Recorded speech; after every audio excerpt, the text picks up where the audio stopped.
கர்த்தருடைய நாமம் மகிமைப்படுவதாக. இங்கே கூடி வந்திருக்க உங்கள் ஒவ்வொருவரையும் மீண்டும் ஒரு முறை இயேசு கிறிஸ்துவின் நாமத்தினால வாழ்த்தி வரவேற்றுக் கொள்கிறேன். நமது காஞ்சிபுரம் செங்கல்பட்டு செக்ஷன் பிரசிடென்டாக வந்திருக்கிறாங்க. அவர்களை மாமண்டூர் சபையின் சார்பாகவும் ஓய்வு நாள் பள்ளியின் சார்பாகவும் வாழ்த்தி வரவேற்றுக் கொள்கிறேன்.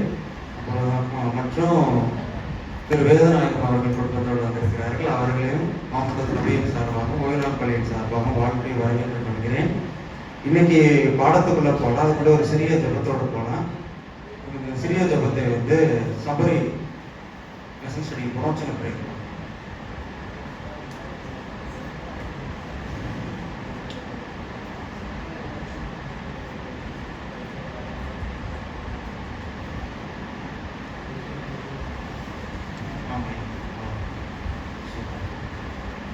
இந்த காலாண்டு 2026 ஆண்டின் முதலாவது காலாண்டு பரலோகத்தையும் பூலோகத்தையும் இணைத்தல் என்ற தலைப்பின் கீழாக ஆசிரியர் கொடுக்கப்பட்டுள்ள பாடத்தை வேதாகமத்திலிருந்து பவுல் எழுதிய பகுதிகளில் இருந்து படித்துக் கொண்டு வரோம். இந்த பாடத்தின் தலைப்பு ஒருவரோடு ஒருவர் சேர்ந்து வாழுங்கள். இந்த டைட்டில கேட்ட உடனே என் மனசுல ஒரு விஷயம் ஞாபகம் வந்தது. அது என்ன அப்படின்னா, ஒரு ரியாலிட்டி ஷோ தான் ஞாபகம் வந்தது. நான் சொல்றேன், எல்லாருக்கும் தெரிஞ்ச விஷயம்தான். ஒரு 25 பேரை ஒரு 3 நாள் ஒரு விருதுக்கு அழைச்சு ஒருவரோடு ஒருவர் எப்படி சேர்ந்து வாழ்றாங்கன்றத படமா போட்டு தமிழ்நாடு ஃபுல்லா ஃபேமஸா ஓடிட்டு இருக்கு. அப்போ மற்றவங்களோட கதை ஒருவரோடு ஒருவர் சேர்ந்து வாழுதல், அது ஒரு நபர் இந்த விஷயத்தை எப்படி பண்றாருன்றத பாக்குறதுக்கு அவ்வளவு ஆர்வமா நிறைய பேர் இருக்காங்க. கிட்டத்தட்ட 5 கோடி பேர் அதை பாக்குறாங்களாம். டெலிவிஷன் நியூஸ்ல வருது. அப்போ தமிழ்நாட்டில் இருக்கிறது மொத்தம் 7 கோடி பேர் தான். பாதிக்கு மேல என்ன பண்றாங்க, ஒரு மனிதன் இன்னொரு மனிதனோட சேர்ந்து வாழுதல் எப்படி இருக்குது, ஊரார் கதையை வேடிக்கை பார்க்கறதுக்கு அவ்வளவு ஆர்வமா காத்துட்டு இருக்காங்க. அப்போ இது எவ்வளவு முக்கியமான ஒரு ஊழியத்துல, இது எவ்வளவு ஒரு முக்கியமான பங்கு வகிக்குது. நம்ம மற்றவர்களோட பழகிற விஷயம் அது எவ்வாறாக இருக்கிறது அப்படின்றது. இதையும் தாண்டி இந்த தலைப்பில் ஒட்டுமொத்த தலைப்பு பரலோகத்தையும் பூலோகத்தையும் இணைத்தல். இந்த தலைப்புல ஒருவரோடு ஒருவர் சேர்ந்து பார்க்கிறது. இந்த உறவு எப்படி நடுவுல வருது அப்படின்னா, நமக்கும் பரலோகத்துக்கும் ஒரு உறவு இருக்குது. அதை புரிந்து கொள்வதற்கு மனிதனுக்கும் நடுவில் இருக்கிற இந்த உறவை புரிந்து கொள்ளும் பொழுது இது மேம்படும் பொழுது அதுவும் மேம்படும். அது மேம்பட்டு இருக்கும் பொழுது இதுவும் வளரும் அப்படின்ற ஒரு கான்செப்ட்ல தான் இந்த பாடத்தை ஆசிரியர் நமக்கு கொடுத்திருக்கிறாங்க. இந்த பாடத்தின் தலைப்புக்கான முன்னுரையை பார்த்துட்டு இந்த பாடத்தின் முன்னுரையை ஈஸ்வரன் சொல்லுங்க.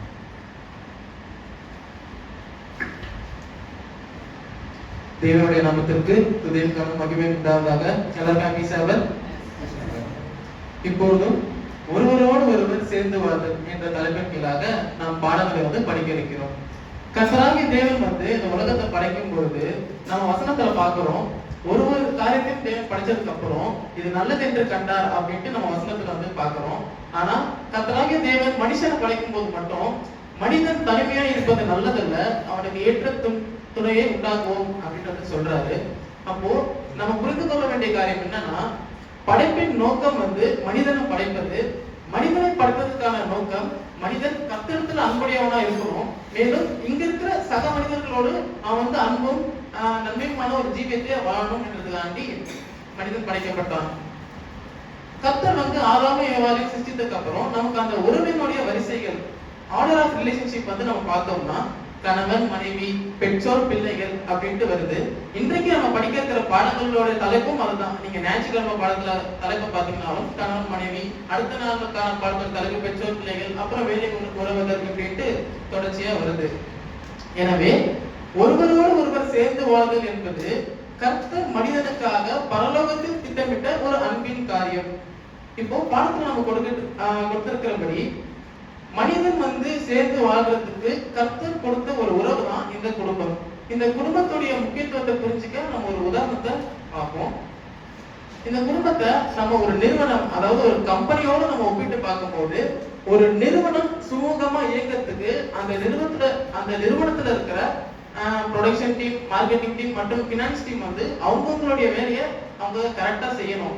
இப்போ ப்ரொடக்ஷன் டீமும் மார்க்கெட்டிங் டீமும் கரெக்டா வேலை செஞ்சு ஃபினான்ஸ் டீம் வந்து ஒழுங்கா வேலை செய்யாம போனாலும் அந்த நிறுவனத்தோட நிலைமை வந்து ரொம்ப கீழே வந்துடும். இது ஃபினான்ஸ் டீமும் ப்ரொடக்ஷன் டீமும் ஒழுங்கா வேலை செஞ்சு மார்க்கெட்டிங் டீம் ஒழுங்கா வேலை செய்யறனாலும் இதே காரியம் தான். இப்படி இருக்கும் பொழுது ஒரு நிறுவனம் சுமூகமா இயங்க அதனுடைய அனைத்து காரியங்களும் வந்து ஒத்துழைப்பு தேவைப்படுது.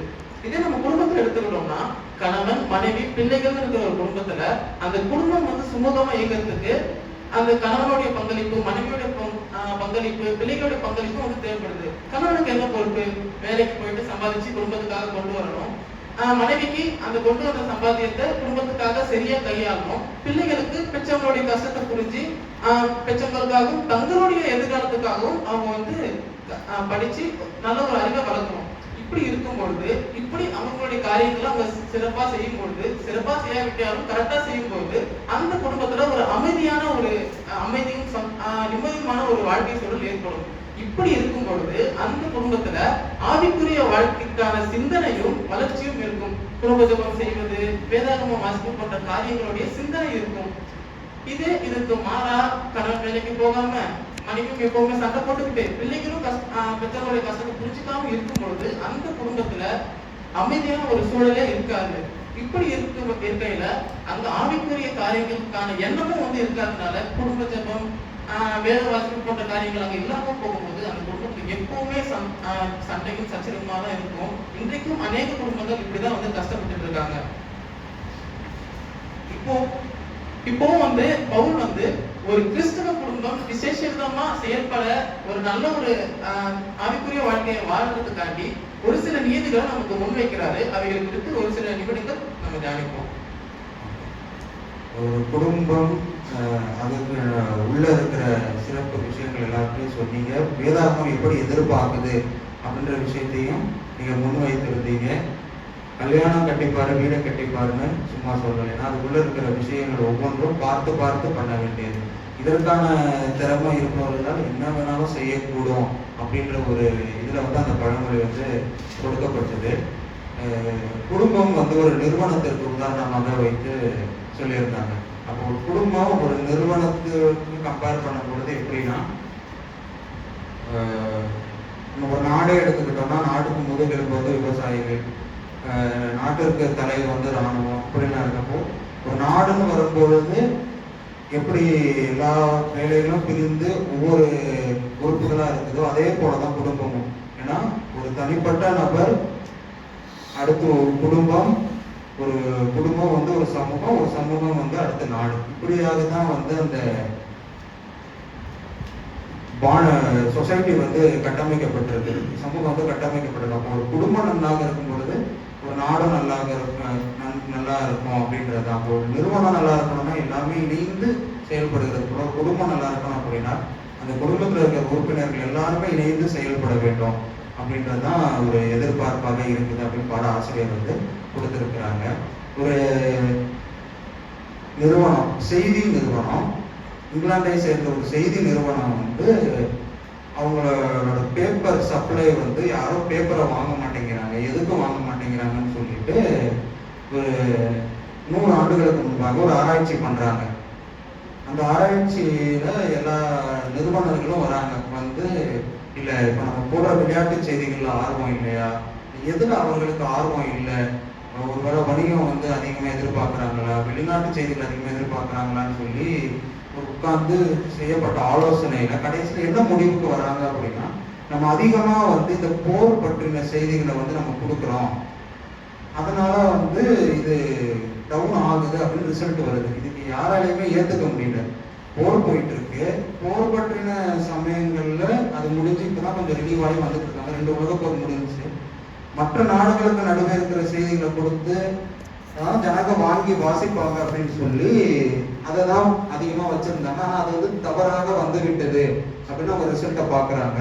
இதுக்கு என்ன காரணமா இருக்கும்னு சொல்லி ரொம்ப நாளா தேடிட்டு இருக்காங்க. அப்புறம் அந்த நிறுவனத்துக்கு வந்து ஒரு நாள் தோணுது, குடும்பத்துக்குள்ளேயே உலக போர் நடக்கும்போது உலகத்துல என்ன போர் நடந்தாலும் அதை வாங்கி படிக்கிறதுக்கு ஜனங்களுக்கு இன்ட்ரெஸ்ட் குறைஞ்சிருச்சு, இதுவாகத்தான் இருக்க வேண்டும் அப்படின்னு சொல்லிட்டு அவர் ஒரு நாள் படுக்கையில வந்து இது அவருக்கு தோன்றியதாக செய்தி வந்து இருக்குது. இது எந்த நிறுவனமும் இல்லை, இந்த நிறுவனம் வந்து பிபிசி தான், பிரிட்டிஷ் பிராட்காஸ்ட் கம்பெனி. ஸோ அவங்க பண்ண ஆராய்ச்சியில வந்து என்ன தெரிய வருதுன்னா, குடும்பத்திற்குள்ள இருக்க பதட்டம் வந்து உலகத்துல இருக்க பதட்டம், உலக நாடுகளுக்கு மத்தியில இருக்க பதட்டத்தை விட உள்ள அதிகமா இருக்குது அப்படின்னு கொடுக்கப்பட்டிருக்கு. வளர்ந்த நாடுகள்ல நம்ம பார்க்கும் பொழுது அமெரிக்க தேசத்தை எடுத்துக்கொள்ளலாம். அமெரிக்கா தேசத்தை குறித்தான தீர்க்க தரிசனமும் வேதாகமத்துல நிறைய இருக்குது. அப்பேற்பட்ட தேசத்துல வந்து ஒரு நாளைக்கு 100 கல்யாணம் நடக்குது அப்படின்னா 40 கல்யாணம் வந்து விவாகரத்துல தான் வந்து முடியுது அப்படின்னு சொல்லி தரவுகள் வந்து கூறுது. இது அந்த நாட்டிற்கு வந்து ஒரு பேக்டவுன் தான். ஸோ கர்த்தர் வந்து அதை எதிர்பார்க்கல. அப்போ கர்த்தர் என்ன எதிர்பார்க்கிறாரு? கணவன் மனைவிக்கு உண்டான உறவு வந்து எப்படி இருக்க வேண்டும், வேதாகமம் என்ன கூறுது, இதுல பவுல் கூறும் நியதிகள் என்னென்ன, இதை குறித்து பவுல் கூறும் நியதிகள்ல முதன்மையான நியதிகள் என்ன நம்ம பார்க்கும் பொழுது அது கீழ்ப்படிதல்.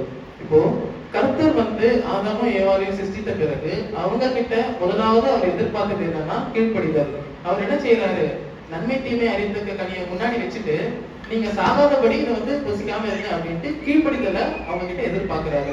அதே போல இன்றைக்கும் திருமணமான தம்பதியர்களுக்கிட்டையும் சரி, குடும்பத்திலும் சரி, முதன்மையா காணப்பட வேண்டியது என்னன்னா அது கீழ்ப்படிதல் தான். இதை குறித்து வசனம் என்ன சொல்லுதுன்னு நம்ம பார்த்தோம்னா, எடுத்தவங்க வாசிங்க. எபேசியர் 5ஆம் அதிகாரம் 21ஆம் வசனம். 5ஆம் அதிகாரம் 21ஆம் வசனம். வசனம் தெளிவா சொல்லுது. கணவனுக்கும் சொல்லுது, மனைவிக்கும் சொல்லுது, தெய்வ பயத்தோடு ஒருவருக்கு ஒருவர் கீழ்ப்படிந்திருங்கள். இந்த கீழ்ப்படிதலுக்கான பாடத்துல நம்ம பார்த்தோம்னா ஒரு சில காரியங்கள் கொடுக்கப்பட்டிருக்கு. இந்த கீழ்ப்படிதல் வந்து கீழ்ப்படிக்கணும்னா அதுக்கு வந்து அடிமையா இருக்கணும், இல்ல சரி என்ன சொன்னாலும் கண்மூடித்தனமா செய்யணும் அப்படி இல்லாம இந்த கீழ்ப்படிதல் வந்து என்னன்னா ஒரு அன்பின் வெளிப்பாடு. கிறிஸ்து சபையின் மேல் எவ்வாறு அன்பை வைத்தாரோ அந்த அதே நம்ம தன்னுடைய மனைவி, அதாவது மனைவி கணவனிடத்திலும் கணவன் மனைவியிடத்திலும் காட்டணும் அப்படின்ட்டு நமக்கு வலியுறுத்தப்பட்டிருக்கு. அது இன்னொரு வசனத்தையும் வாசிங்க. எபேசியர் 5ஆம் அதிகாரம் 35ஆம் வசனம்.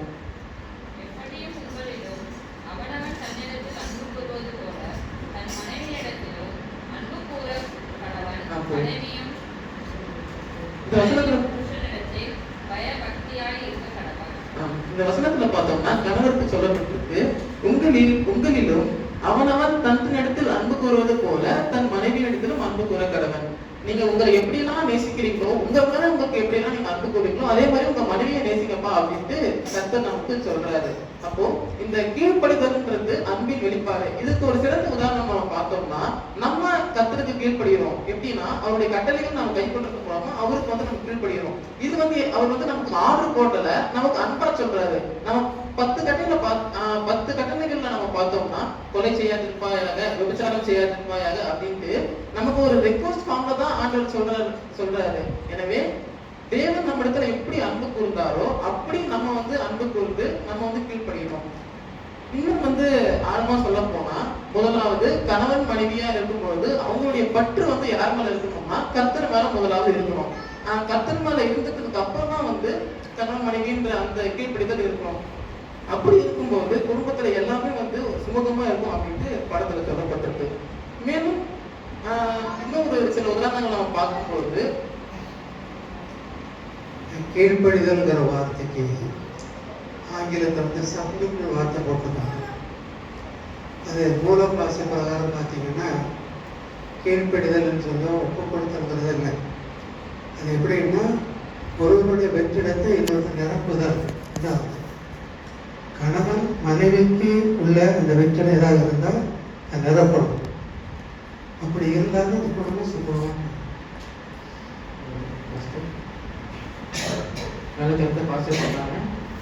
அதே போல இப்ப மனைவிக்கு சொல்லப்பட்டிருக்க வார்த்தையை நம்ம பார்க்கலாம். கொலோசியர் 3ஆம் அதிகாரம் 18ஆம் வசனம்.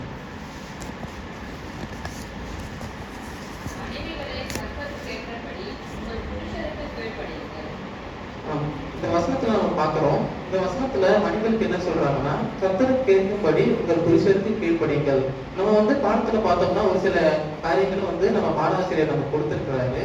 இதுல வந்து ஒரு சில பேர் வந்து இந்த கீழ்ப்படிங்கள்ன்றத மட்டும் பார்த்துட்டு இந்த கர்த்தருக்கு கேட்சபடின்ற காரியத்தை விட்டுடுறாங்க அப்படின்ட்டு சொல்லியிருக்காங்க. இந்த கீழ்ப்படிதல்னு மனைவிக்கு சொல்லப்பட்டிருக்க காரியம் வந்து மனைவி வந்து ஒரு அருமையா இருக்கணும், அல்லது மனைவி வந்து ஒவ்வொரு தன்னுடைய ஒவ்வொரு ஆசைக்கும் எண்ணத்துக்கும் கண்மூடித்தனமா இணங்கணும்ன்றது தாண்டி இல்ல. இது முழுவதுமாக ஒரு அன்பின் வெளிப்பாடு. அதாவது மனைவியானவங்க முதலாவது தன்னுடைய பட்ச கர்த்தர் மேல வைக்கணும், அதுக்கப்புறம் தன்னுடைய கணவன் மேல வைக்கணும். அப்படி இருக்கும்பொழுது குடும்பத்துல எந்த ஒரு தீர்மானங்கள் எந்த ஒரு காரியங்கள் எடுத்தாலும் அது வந்து நன்மையாக வந்து முடியும். உதாரணத்துக்கு கடவுளுடைய வார்த்தை என்பது மிகப்பெரிய மேக்ஸ் ப்ராப்ளத்துல எப்படி ஒரே ஒரு ஃபார்முலா போட்டா சொல்யூஷன் வருதோ அந்த மாதிரியானது. என்னுடைய வயசுக்கு எனக்கு ஒரு பிரச்சனை, எனக்கு இருக்கிற எல்லா பிரச்சனைக்கும் தேவன் சொன்ன ஒரே வார்த்தை தீமையோட எதிர்த்து நிற்க வேண்டாம். இப்படி ஒரு வார்த்தை என்னுடைய வாழ்க்கையில இருக்கிற பல பிரச்சனைகளுக்கு வந்து தீர்மா முடியும் போது திருமணமாகி கணவன் மனைவியா இருக்கிறவங்களுக்கு வரக்கூடிய பிரச்சனைகள் ஏராளமாக இருக்கும். அப்படி இருக்கும்போது அவங்களுடைய சுய எண்ணத்துல டிசிஷன் வந்து எடுத்தாங்கன்னா, தீர்மானங்கள் எடுக்கும் பொழுது அவை நன்மையா முடியறதுக்கான வாய்ப்புகள் மிகவும் கம்மியா இருக்கு. அதனாலதான் கர்த்தர் என்ன சொல்றாருன்னா, முதலாவது உங்கள் பற்ற வந்து ஏன் மேல வைங்க. கணவன் வந்து கர்த்தரிடத்துல பற்ற வச்சு, மனைவியும் வந்து தன்னுடைய பற்றை கர்த்தரிடத்துல வச்சு, அதுக்கப்புறம் ரெண்டு பேரும் கீழ்ப்படியும் போது அவங்க எடுக்கிற தீர்மானங்கள் நன்மையா முடியறதுக்கான பாசிபிலிட்டிஸ் ரொம்ப ரொம்ப அதிகம் அப்படின்ட்டு சொல்லப்பட்டிருக்கு. இந்த வசனத்துல நம்ம வாசம் கர்த்தர் கேட்கும்படி கீழ்ப்படியுங்கள் சொல்லி மனைவிகளுக்கு பவுல் அட்வைஸ் பண்றதை நம்ம பார்க்கிறோம். அப்போ கர்த்தர் கேட்கும்படி அப்படின்னா என்ன? வசனத்துல பார்க்கிறபடி இந்த கர்த்தர் கேட்கும்படி அப்படின்ற வார்த்தைக்கான அர்த்தத்தை நம்ம வந்து பார்க்கும் பொழுது ரெஸ்பெக்ட் ஃபார் ரீசன். அதாவது எந்த ஒரு காரியமா இருந்தாலும் சரி, குடும்பத்துக்குள்ளாக கணவன் மனைவி எடுக்கிற எந்த ஒரு காரியமா இருந்தாலும் எந்த ஒரு தீர்மானமா இருந்தாலும் அது கர்த்தருடைய பார்வைக்கு சபையானதா இருந்தா அதை வந்து இருவருமே வந்து இணக்கத்தோடு செய்யணும் அப்படின்னு நம்ம வந்து பாக்குறோம். இதுக்கு ஒரு இதுக்கு ஒரு ரெண்டு உதாரணத்தை நம்ம வேதாகமத்துல இருந்து பார்த்தோம்னா, நேற்று தினத்துல இதை பத்தி நானும் ஆராய்ச்சி செய்யும் போது எங்களுக்கு முதன்மையா வந்து வந்தது சாரா ஆபகம். அவங்க பழைய ஏற்பாட்டுல இருந்து அவங்களுடைய உதாரணம் தான் எனக்கு முதன்மையா வந்துச்சு. ஏன் அப்படின்னா, கர்த்தர் ஆபிரகாமை அழைச்சி அவர்கிட்ட சொல்றாரு, உனக்கு உண்டான எல்லாவற்றையும் விட்டுட்டு நீ வந்து நான் உனக்கு காண்பிக்கிற தேசத்துக்கு போ அப்படின்ட்டு சொல்லிடுறாரு. இதுல நம்ம முக்கியமா கவனிக்க வேண்டிய விஷயம் என்னன்னா, கர்த்தர் ஆபிரகாமோட பேசுறாரு. அப்படி இருக்கும்போது ஆபிரகாம் தன்னுடைய மனைவி கிட்ட வந்து இந்த காரியத்தை சொல்றாங்க. இப்போ நம்ம இந்த காலத்துல இதை ஒப்பிட்டு பார்த்தோம்னா, இந்த காலத்துல யாராவது ஒருத்தரை கர்த்தர் அழைச்சி அவங்க கிட்ட இந்த காரியத்தை சொல்லும் போது, அவங்க தன்னுடைய மனைவி கிட்ட வந்து இந்த காரியத்தை சொல்லும் போது அவங்க எல்லாத்தையும் விட்டு மனைவி எல்லாத்தையும் விட்டு கணவனோட போவாங்கன்னா கேட்டீங்கன்னா அது வந்து கேள்விக்குறிதான். ஆனா அந்த காலத்துல ஆபிரகாம் வந்து சொன்ன மாத்திரத்துல கர்த்தருடைய வார்த்தைக்கு செவி கொடுத்து தன்னுடைய கணவனுக்கு கீழ்ப்படிந்து சாரா என்ன பண்றாங்க, கணவனோட வந்து போறாங்க.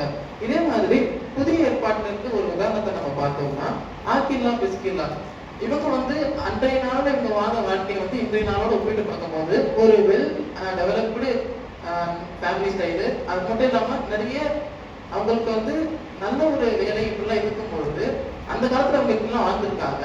அப்படி இருக்கும்போது ஒரு நாள் பவுலுடைய பிரசங்கத்தை கேட்ட மாத்திரத்துல ஊழியம் செய்ய கொண்டு வராங்க. அப்ப இருவரும் கேட்பிடித்தவர்களாகி ஒரு மனத்தோடு வந்து ஊழியம் செஞ்சாங்க அப்படின்னு வந்து நம்ம பார்க்கிறோம். இப்படி இந்த மாதிரியான ஒரு அன்பின் வெளிப்பாட்டை தான் வந்து நம்முடைய பாடத்துல கணவனுக்கு மனைவி கீழ்ப்படிக்கும் அப்படின்னு சொல்லியிருக்காங்க. இது முழுக்க முழுக்கவே ஒரு அன்பின் வெளிப்பாடு என்பதை நாம் புரிந்து கொள்ள வேண்டும். இப்போது நான் உங்ககிட்ட ஒரு கேள்வி, இந்த வசனங்களுடைய அருமையான நியதிகளை எவ்வாறு வந்து தீமையாக மாற்றாம இருக்கலாம்? இந்த கொடுக்கப்பட்ட வசனங்கள் எல்லாவற்றிலையும் வந்து ஒரு சைடு பார்த்தோம்னா மென் டாமினேட் பண்ற மாதிரியே இருக்கு, இன்னொரு சைடு பார்த்தோம்னா உமன் டாமினேட் பண்ற மாதிரியே இருக்கு.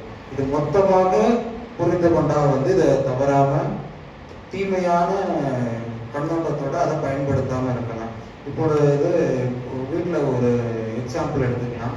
இப்போ எங்க அப்பா சொல்லி எங்க அம்மா கேட்கலன்னா கீழ்ப்படிந்திருங்கள் என்ற வசனத்தை எங்க அப்பா சொல்லி கேட்கலாம். இல்ல எங்க அம்மா வந்து அப்பா கிட்ட சண்டை போடும்போது இல்லை இந்த வசனத்தை சொல்லி சண்டை போடணும். அப்படியாக வந்து இந்த வசனத்தை வந்து தீமையாக அப்படி பயன்படுத்தக்கூடாது. அப்படி பயன்படுத்துறது வந்து தீமையில தான் போய் முடியும். இது பாஸ்டர் கரெக்டா சொன்னாங்க. ஒரு வெற்றிடத்தை நிரப்புவதற்கு தான் மனிதன் வந்து தனிமையா இருப்பது நல்லது என்று இன்னொரு ஏற்ற துணையை வந்து கர்த்தர் தராரு. அந்த வெற்றிடம் என்னவாக இருக்கிறதோ அந்த வெற்றிடத்தை நிரப்புவதற்கு ஏற்ற துணையை தான் வந்து கர்த்தர் நமக்கு தருகிறவராக இருக்கிறார். அதற்கான ஆசீர்வாதத்தை நமக்கு கொடுக்கிறாரு அப்படின்னும் போது அதோடைய ஆசீர்வாதத்தை நிச்சயத்தையும் கொடுக்கிறாரு. அப்ப அந்த வெற்றிடத்தை நிரப்புவதற்கான ப்ராசஸ்ல என்னதான் நடந்தாலும் ஒரு கீழ்ப்படிதல் ஒரு விட்டு கொடுத்தல் இருக்கும் பொழுது இந்த வசனங்களை வந்து தீமையா பயன்படுத்த போறதில்லை, தீமையும் ஏற்பட போவதில்லை. இன்னொரு விஷயம் சொல்ல போனா வந்து பவுல் ஒரு இடத்துல ஒரு வசனத்துல சொல்றாரு, அந்த சிலுவையின் நேசம் அப்படின்ற அந்த டேர்ம் வந்து அங்க வருதப்போ கர்த்தர் வந்து மனிதனுக்காக இந்த பூமியில ஒரு கிருபையின் வரமாக சிலுவையில மறிக்கிறாரு. அவர்களை ஆணையால அடிக்கப்பட்டாரு, சாட்டையால அடித்தாங்க, அவமானப்படுத்தினாங்க. இது எதற்கும் அவர் பாத்திரவான் அல்ல.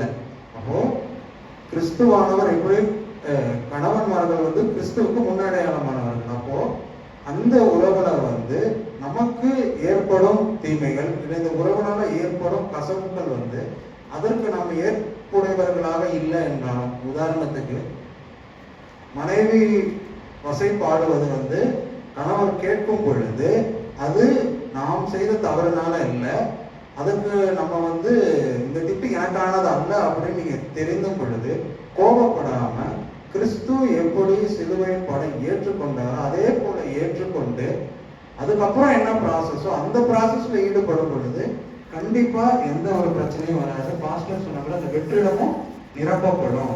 இததான் வந்து பவுல் அந்த வசனத்துல சூசகமா சொல்லி இருக்கிற ஒரு விஷயம். சிலுவையின் அன்பு அப்படின்னும் போது இததான் வந்து குறிக்குது. எப்படி to accept that is not being deserved.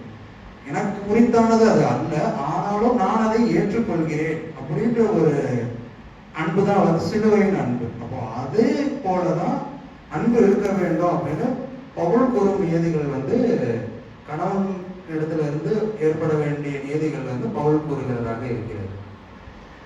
மேலும் இந்த பாட ஆசிரியர் நமக்கு வலியுறுத்துற காரியம் என்னன்னா, கணவன் மனைவி இருவரும் வந்து ஒன்றா சேர்ந்து கர்த்தரை தன்னுடைய முதன்மையா வச்சு தன்னுடைய வாழ்க்கையில எவ்வளவு தூரம் அவங்க வந்து வேலை செய்யறாங்களோ அவ்வளவு தூரத்துக்கு அவங்களுடைய வாழ்க்கை சந்தோஷமும் சமாதானமா வந்து இருக்கும் அப்படின்ட்டு சொல்றாங்க. இதுக்கு முன்னாடி வந்து ஒரு போற எக்ஸாம்பிளா வச்சு பார்த்தோம். குடும்பம் அப்படின்னா நம்ம வந்து கணவன் மனைவி பிள்ளைகள் மட்டும் வச்சு பேசுறோம். நான் என்ன பார்க்குறேன்னா, கணவன் மனைவியுடைய சந்தோஷ வாழ்க்கை கெடுக்குது சில பேர் மாமியாராக இருக்கிறாங்க, அல்லது நாத்தனாராக இருக்கிறாங்க, அல்லது பக்கத்து வீட்டுக்காரனாக இருப்பான்.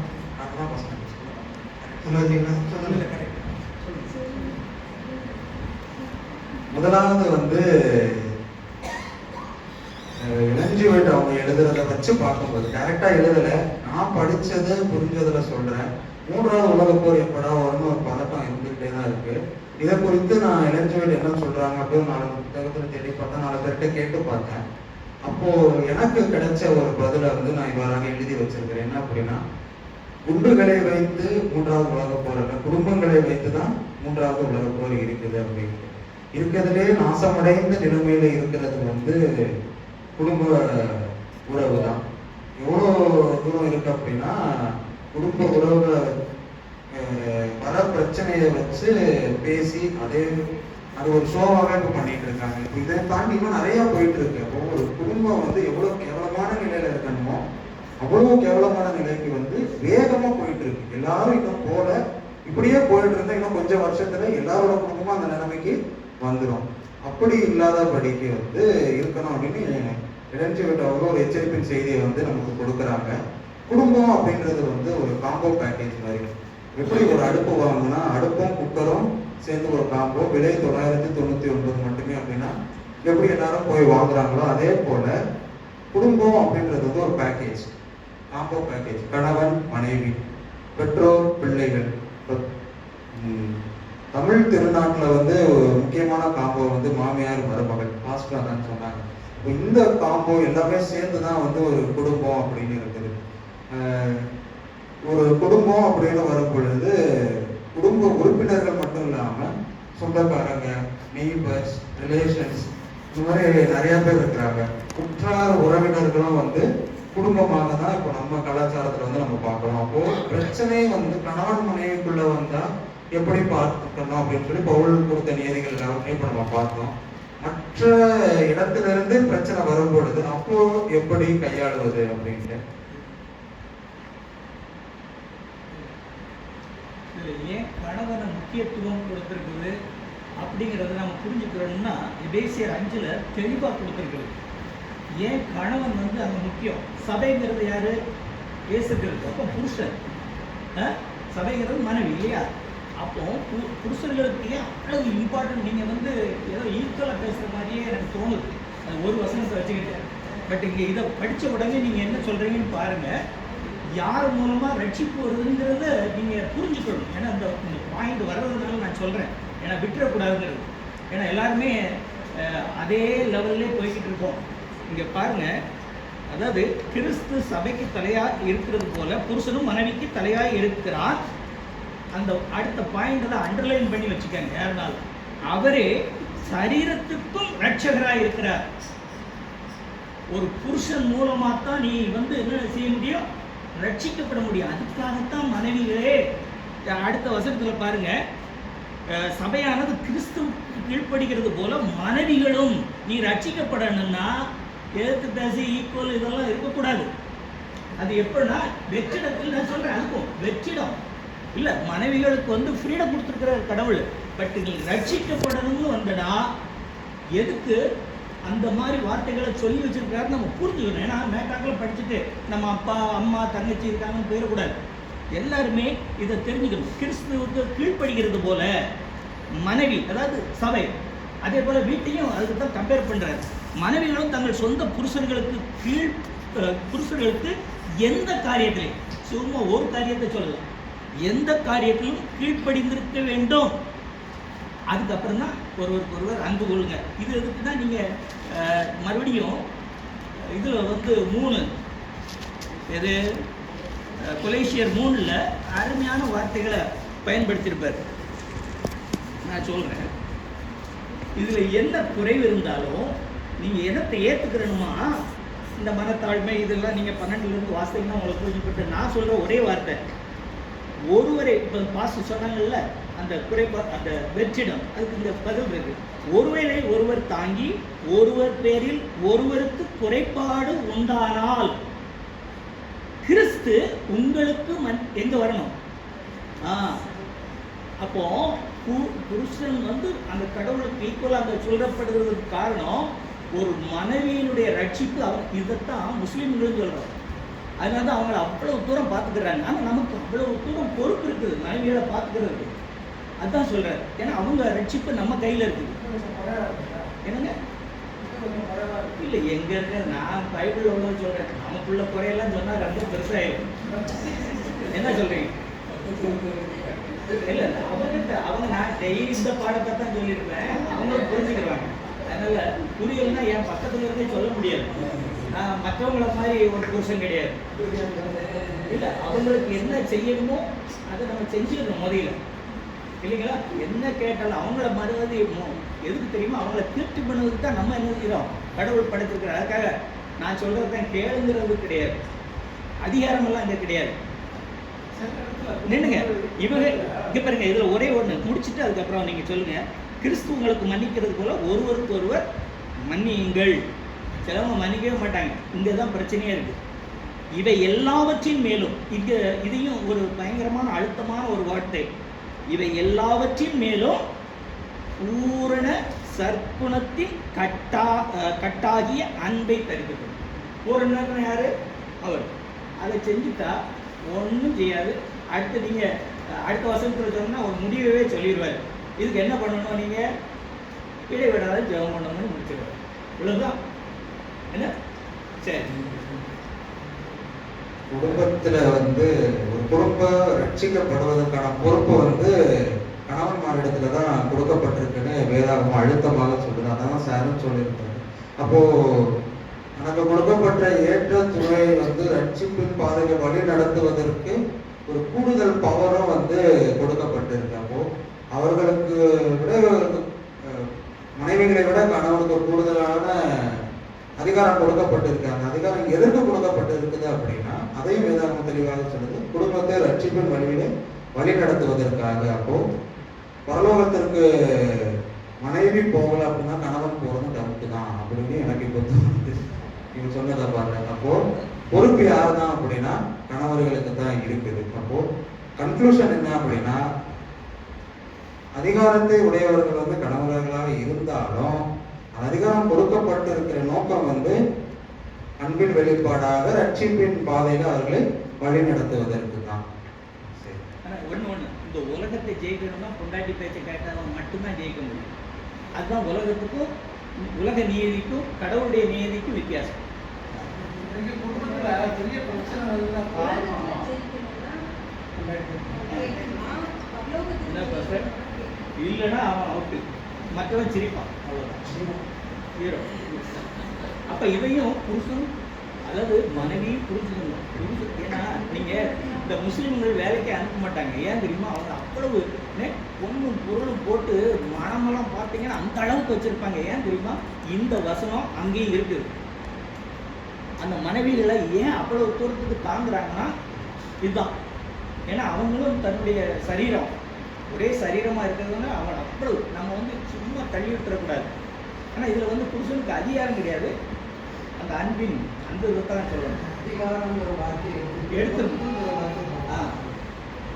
ஏன்னா அதிகாரம் போது அப்போ அவங்களும் அதிகாரத்தை எடுத்துன்னு நினைப்பாங்க. அதிகாரம் வேண்டாம்.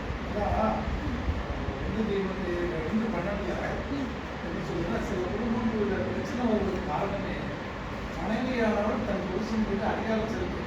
அதான் உலகத்துக்கு அப்படி அதிகாரம் செலுத்தும் போது அந்த குடும்பத்துக்கு பிரச்சனை இல்லை. அதையும் மன்னிச்சுக்கிட்டு அது நல்லதா இருந்தா ஏற்கனவே அதிகாரம் செலுத்த இல்லை, நல்லதா இருந்தா சிலது போகாதே போகாதே என் கனவா அப்படின்னு ஒரு கதை போடுறாங்க.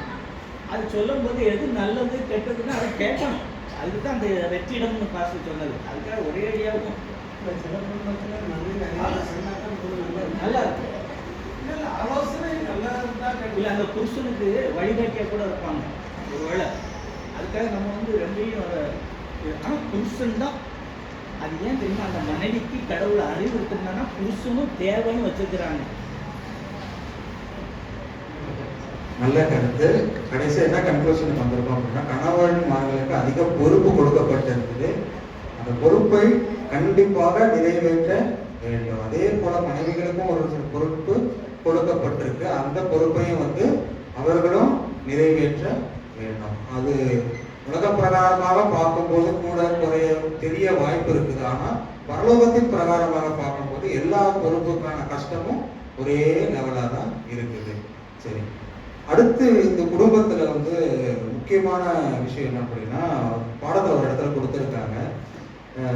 இது எப்படின்னா, நம்ம குடும்பம் வந்து அடுப்பும் குக்கரோட காம்போ மாதிரி பார்த்தோம். அடுப்பு எரியலைன்னா எப்படி குக்கருக்கு வேலை இல்லையோ, அதே போல மனைவி சொல்றத கணவன் கேட்கல அப்படின்னா, இல்ல மனைவியோட கேள்விக்கு கணவன் இடத்துல இருந்து பதில் வரல அப்படின்னா, நம்ம பண்ற ஜெபத்துக்கு மேல இருந்து பதில் வராதான் அப்படின்னு ஒரு கன்க்ளூஷன். என்ன அப்படின்னா, இப்போ பரலோகத்துக்கும் நமக்குமான நெட்வொர்க் ஸ்ட்ராங்கா, கணவனுக்கும் பரலோகத்துல அவர் பண்ணுகிற ஜெபத்திற்குமான நெட்வொர்க் ஸ்ட்ராங்கா இருக்கணும் அப்படின்னா, மனைவியின் சொல் பேச்சு ஒரு சில இடத்துல வந்து கேட்டுதான் ஆகணும். சொல் பேச்சு இல்லை, கேட்கிற கேள்விக்கான பதிலை வந்து கொடுத்துதான் ஆக வேணும். உனக்கு நான் பதில் சொல்லணும்ன்ற அவசியம் இல்லை அப்படின்னு ஒரு நிலைக்கு வந்துட்டீங்க அப்படின்னா, கர்த்தரும் அதே நிலைக்கு ஈஸியா வந்துடுவாரு. யோகோட கதையில பார்க்கிறோம், ஒவ்வொரு காரியத்துக்கும் கர்த்தர் வந்து சாத்தானுக்கு பதில் கொடுக்க வேண்டியது இருக்குது. எப்படின்னா, நீங்க ஏன் அவனை ஆசீர்வதித்தீங்க அப்படின்னு கேட்கிறப்போ, கர்த்தர் நம்ம ஜெபத்துக்கு பதில் கொடுக்கும் பொழுது நேரம் சாத்தான் பரலோகத்துக்கு போயிடுவோம். போயிட்டு கேட்பான், இவன் இப்படிப்பட்ட கணவனுடைய ஜெபத்துக்கு நீங்க ஏன் பதில் கொடுத்தீங்க? ஏன்னா அந்த கணவன் வந்து தன்னுடைய மனைவி கேட்ட கேள்விக்கு பதில் கொடுக்கலையே, அப்போ நீங்க ஏன் கொடுத்தீங்கன்னு சொல்லி கேட்கறதுக்கான வாய்ப்பும் வந்து இருக்குது ஓவராலா பார்க்கும்பொழுது. அப்போ இந்த ஒரு விஷயத்தையும் ஞாபகம் வைத்து கொள்ள வேண்டும். அடுத்து இப்ப நம்ம திகட்டம பாடத்திற்கு வருவோம். பெற்றோர்களும் பிள்ளைகளும், இந்த உறவுக்கு நடுவில், இந்த காம்போக்கு நடுவுல பவுல் கூறும் நீதிகள் என்னென்ன, அதை குறித்து சொல்லுங்க. நம்ம திகட்டம பாடத்துல பார்த்தோம்னா, குடும்பத்துல மிக முக்கியமான பங்கு யாருக்கு இருக்குன்னா, அந்த குடும்பத்து பிள்ளைகளுக்கு தான் வந்து இருக்கு. பிள்ளைகளுக்கு பெற்றவங்க வந்து அவங்களுடைய சிறு வயதிலேயே சொல்லிக் கொடுக்க வேண்டிய மிக முக்கியமான விஷயம் என்னன்னா, நமக்கு நம்ம வாழ்ற இந்த உலகம் வந்து நிரந்தரமானது கிடையாது. இது வந்து அழிந்து போக போறது. கொஞ்ச நாள் நம்ம இங்க இருந்ததுக்கு அப்புறம் நமக்காக ஒரு ராஜ்யத்தை வந்து ஏசப்பா வந்து உருவாக்கி உருவாக்கி வச்சிருக்காரு. அது பேர் தான் பரலோகம். அதனால இது நமக்கு நிரந்தரமானது கிடையாது. அதனால இதுல வந்து எந்த ஒரு ஆசையும் இல்ல கொள்றதும் இப்படி எதுவுமே எதுலயும் ஈடுபாடு கொடுக்காம ஈர்க்கப்படாம பரலோகத்துக்கான காரியங்களை சிந்திக்கணும் அப்படின்ட்டு சிறு பிள்ளைகளுக்கு புரியுற மாதிரி பெற்றோர்கள் வந்து சின்ன வயசுல இருந்தே அவங்களை பயிற்சி வைக்கணும் அப்படின்ட்டு நம்ம வந்து பார்க்கிறோம். மேலும் இந்த வாரத்துக்கான பாடத்துல நம்ம மறுபடியும் வந்த ஒரே காரியம் என்னன்னா குடும்ப ஜபம். சின்ன பிள்ளைங்களுக்கு சின்ன வயசுல இருந்தே வந்து குடும்ப ஜபத்துல பயிற்சி வைக்கணும் அப்படின்ட்டு பாட ஆசிரியர் வந்து வலியுறுத்துறாரு. இந்த குடும்ப ஜபம் எப்படின்னா நம்ம எல்லாருக்குமே தெரிஞ்சிருக்கும், குடும்ப ஜபம் இல்லாத வீடு கூரை இல்லாத வீடு அப்படின்ட்டு. கர்த்தர் நமக்காக கொடுத்த உறவு குடும்பம். அந்த குடும்பத்தோடு நம்ம அவரை துதிக்கிறது, அவரை வச்சு பாடும்போது அவர் வந்து ரொம்ப ரொம்ப ரொம்ப சந்தோஷப்படுறாரு. அதனால நம்மளுடைய பிள்ளைகளை வந்து குடும்ப ஜபத்திலையும் மேலும் ஆசிப்பதிலும் பயிற்சி வைக்க வேண்டியது ரொம்ப ரொம்ப ரொம்ப அவசியம் அப்படின்ட்டு இங்க வலியுறுத்தப்பட்டிருக்கு. மேலும் என்ன சொல்றாங்கன்னா, எந்த பிள்ளை வந்து சின்ன வயசுல இருந்தே கர்த்தருடைய காரியங்கள்ல வந்து ஈர்க்கப்பட்டு கர்த்தருடைய வசனங்களை படிச்சு இப்படி இருக்குதோ, தன்னுடைய வருங்காலத்துல சபையும் அதாவது குடும்பத்தையும் சபையும் தாண்டி மற்ற எல்லா காரியத்திலும் மிகவும் பயனுள்ள ஒரு பிள்ளையா இருக்கு அப்படின்ட்டு சொல்றாங்க. மேலும் பிள்ளைக்கு வந்து சின்ன வயசுல இருந்து வீட்டை சுத்தம் பண்றது, பெற்றோர்களுக்கு உதவியா இருக்கிறது அப்படின்ற நல்ல குணநலன்களை சொல்லிக் கொடுக்கணும் அப்படின்னு பாக்குறோம். இது எல்லாவற்றுக்கும் மேலாக பிள்ளைகளே உங்கள் பெற்றோருக்கு எல்லா காரியத்திலும் கீழ்ப்படிங்க, இது கர்த்தருக்கு பிரியமானது என்ற அந்த கட்டளைக்கு பிள்ளைங்க வந்து கீழ்ப்படிய வேண்டியது ரொம்ப ரொம்ப அவசியம்னு பவுல் வந்து சொல்றாரு. மேலும் பிள்ளைங்க வளர்க்க வேண்டிய ஒரு சில நீதிகளை இங்க வந்து நம்ம பார்க்கிறோம். 8 வாசிங்க, நீதிமொழிகள் 22ஆம் அதிகாரம் 6ஆம் வசனம். நீதிமொழிகள் 22ஆம் அதிகாரம் 6ஆம் வசனம்.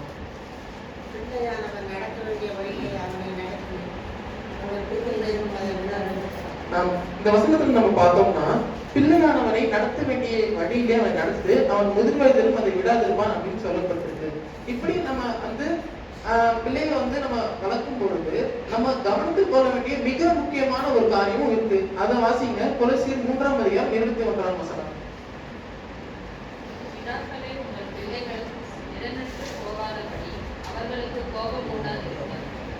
வசனம் என்ன சொல்லுதுன்னா, பிள்ளைகள் திடனற்று போகாதபடி அவங்கள கோபப்படுத்தாதுங்க அப்படின்னு வந்து சொல்லுது. நம்ம வந்து கொஞ்சம் இது ஆழமா பார்த்தோம்னா, பிள்ளைகளுடைய குணம் எப்படிப்பட்ட குணம்னா, கபடற்ற, தன்னலமற்ற, சுயநலமற்ற மற்றும் என்ன சொன்னாலும் கேட்கிற குணநலன்கள் அவங்களுக்கு இருக்கிறதுனால நம்ம சின்னதா ஒரு வார்த்தை ஆஷா பேசினாலும் பெற்றோர்கள் வந்து அதட்டினாலும் பிள்ளைங்க வந்து உடனே அழுதுருவாங்க. இப்படி வந்து பிள்ளைங்க இருக்கிறதுனால நம்ம வந்து அவங்க கிட்ட அன்போடு அப்ரோச் பண்றது, அன்போடு அணுகிறது ரொம்ப ரொம்ப ரொம்ப அவசியம்.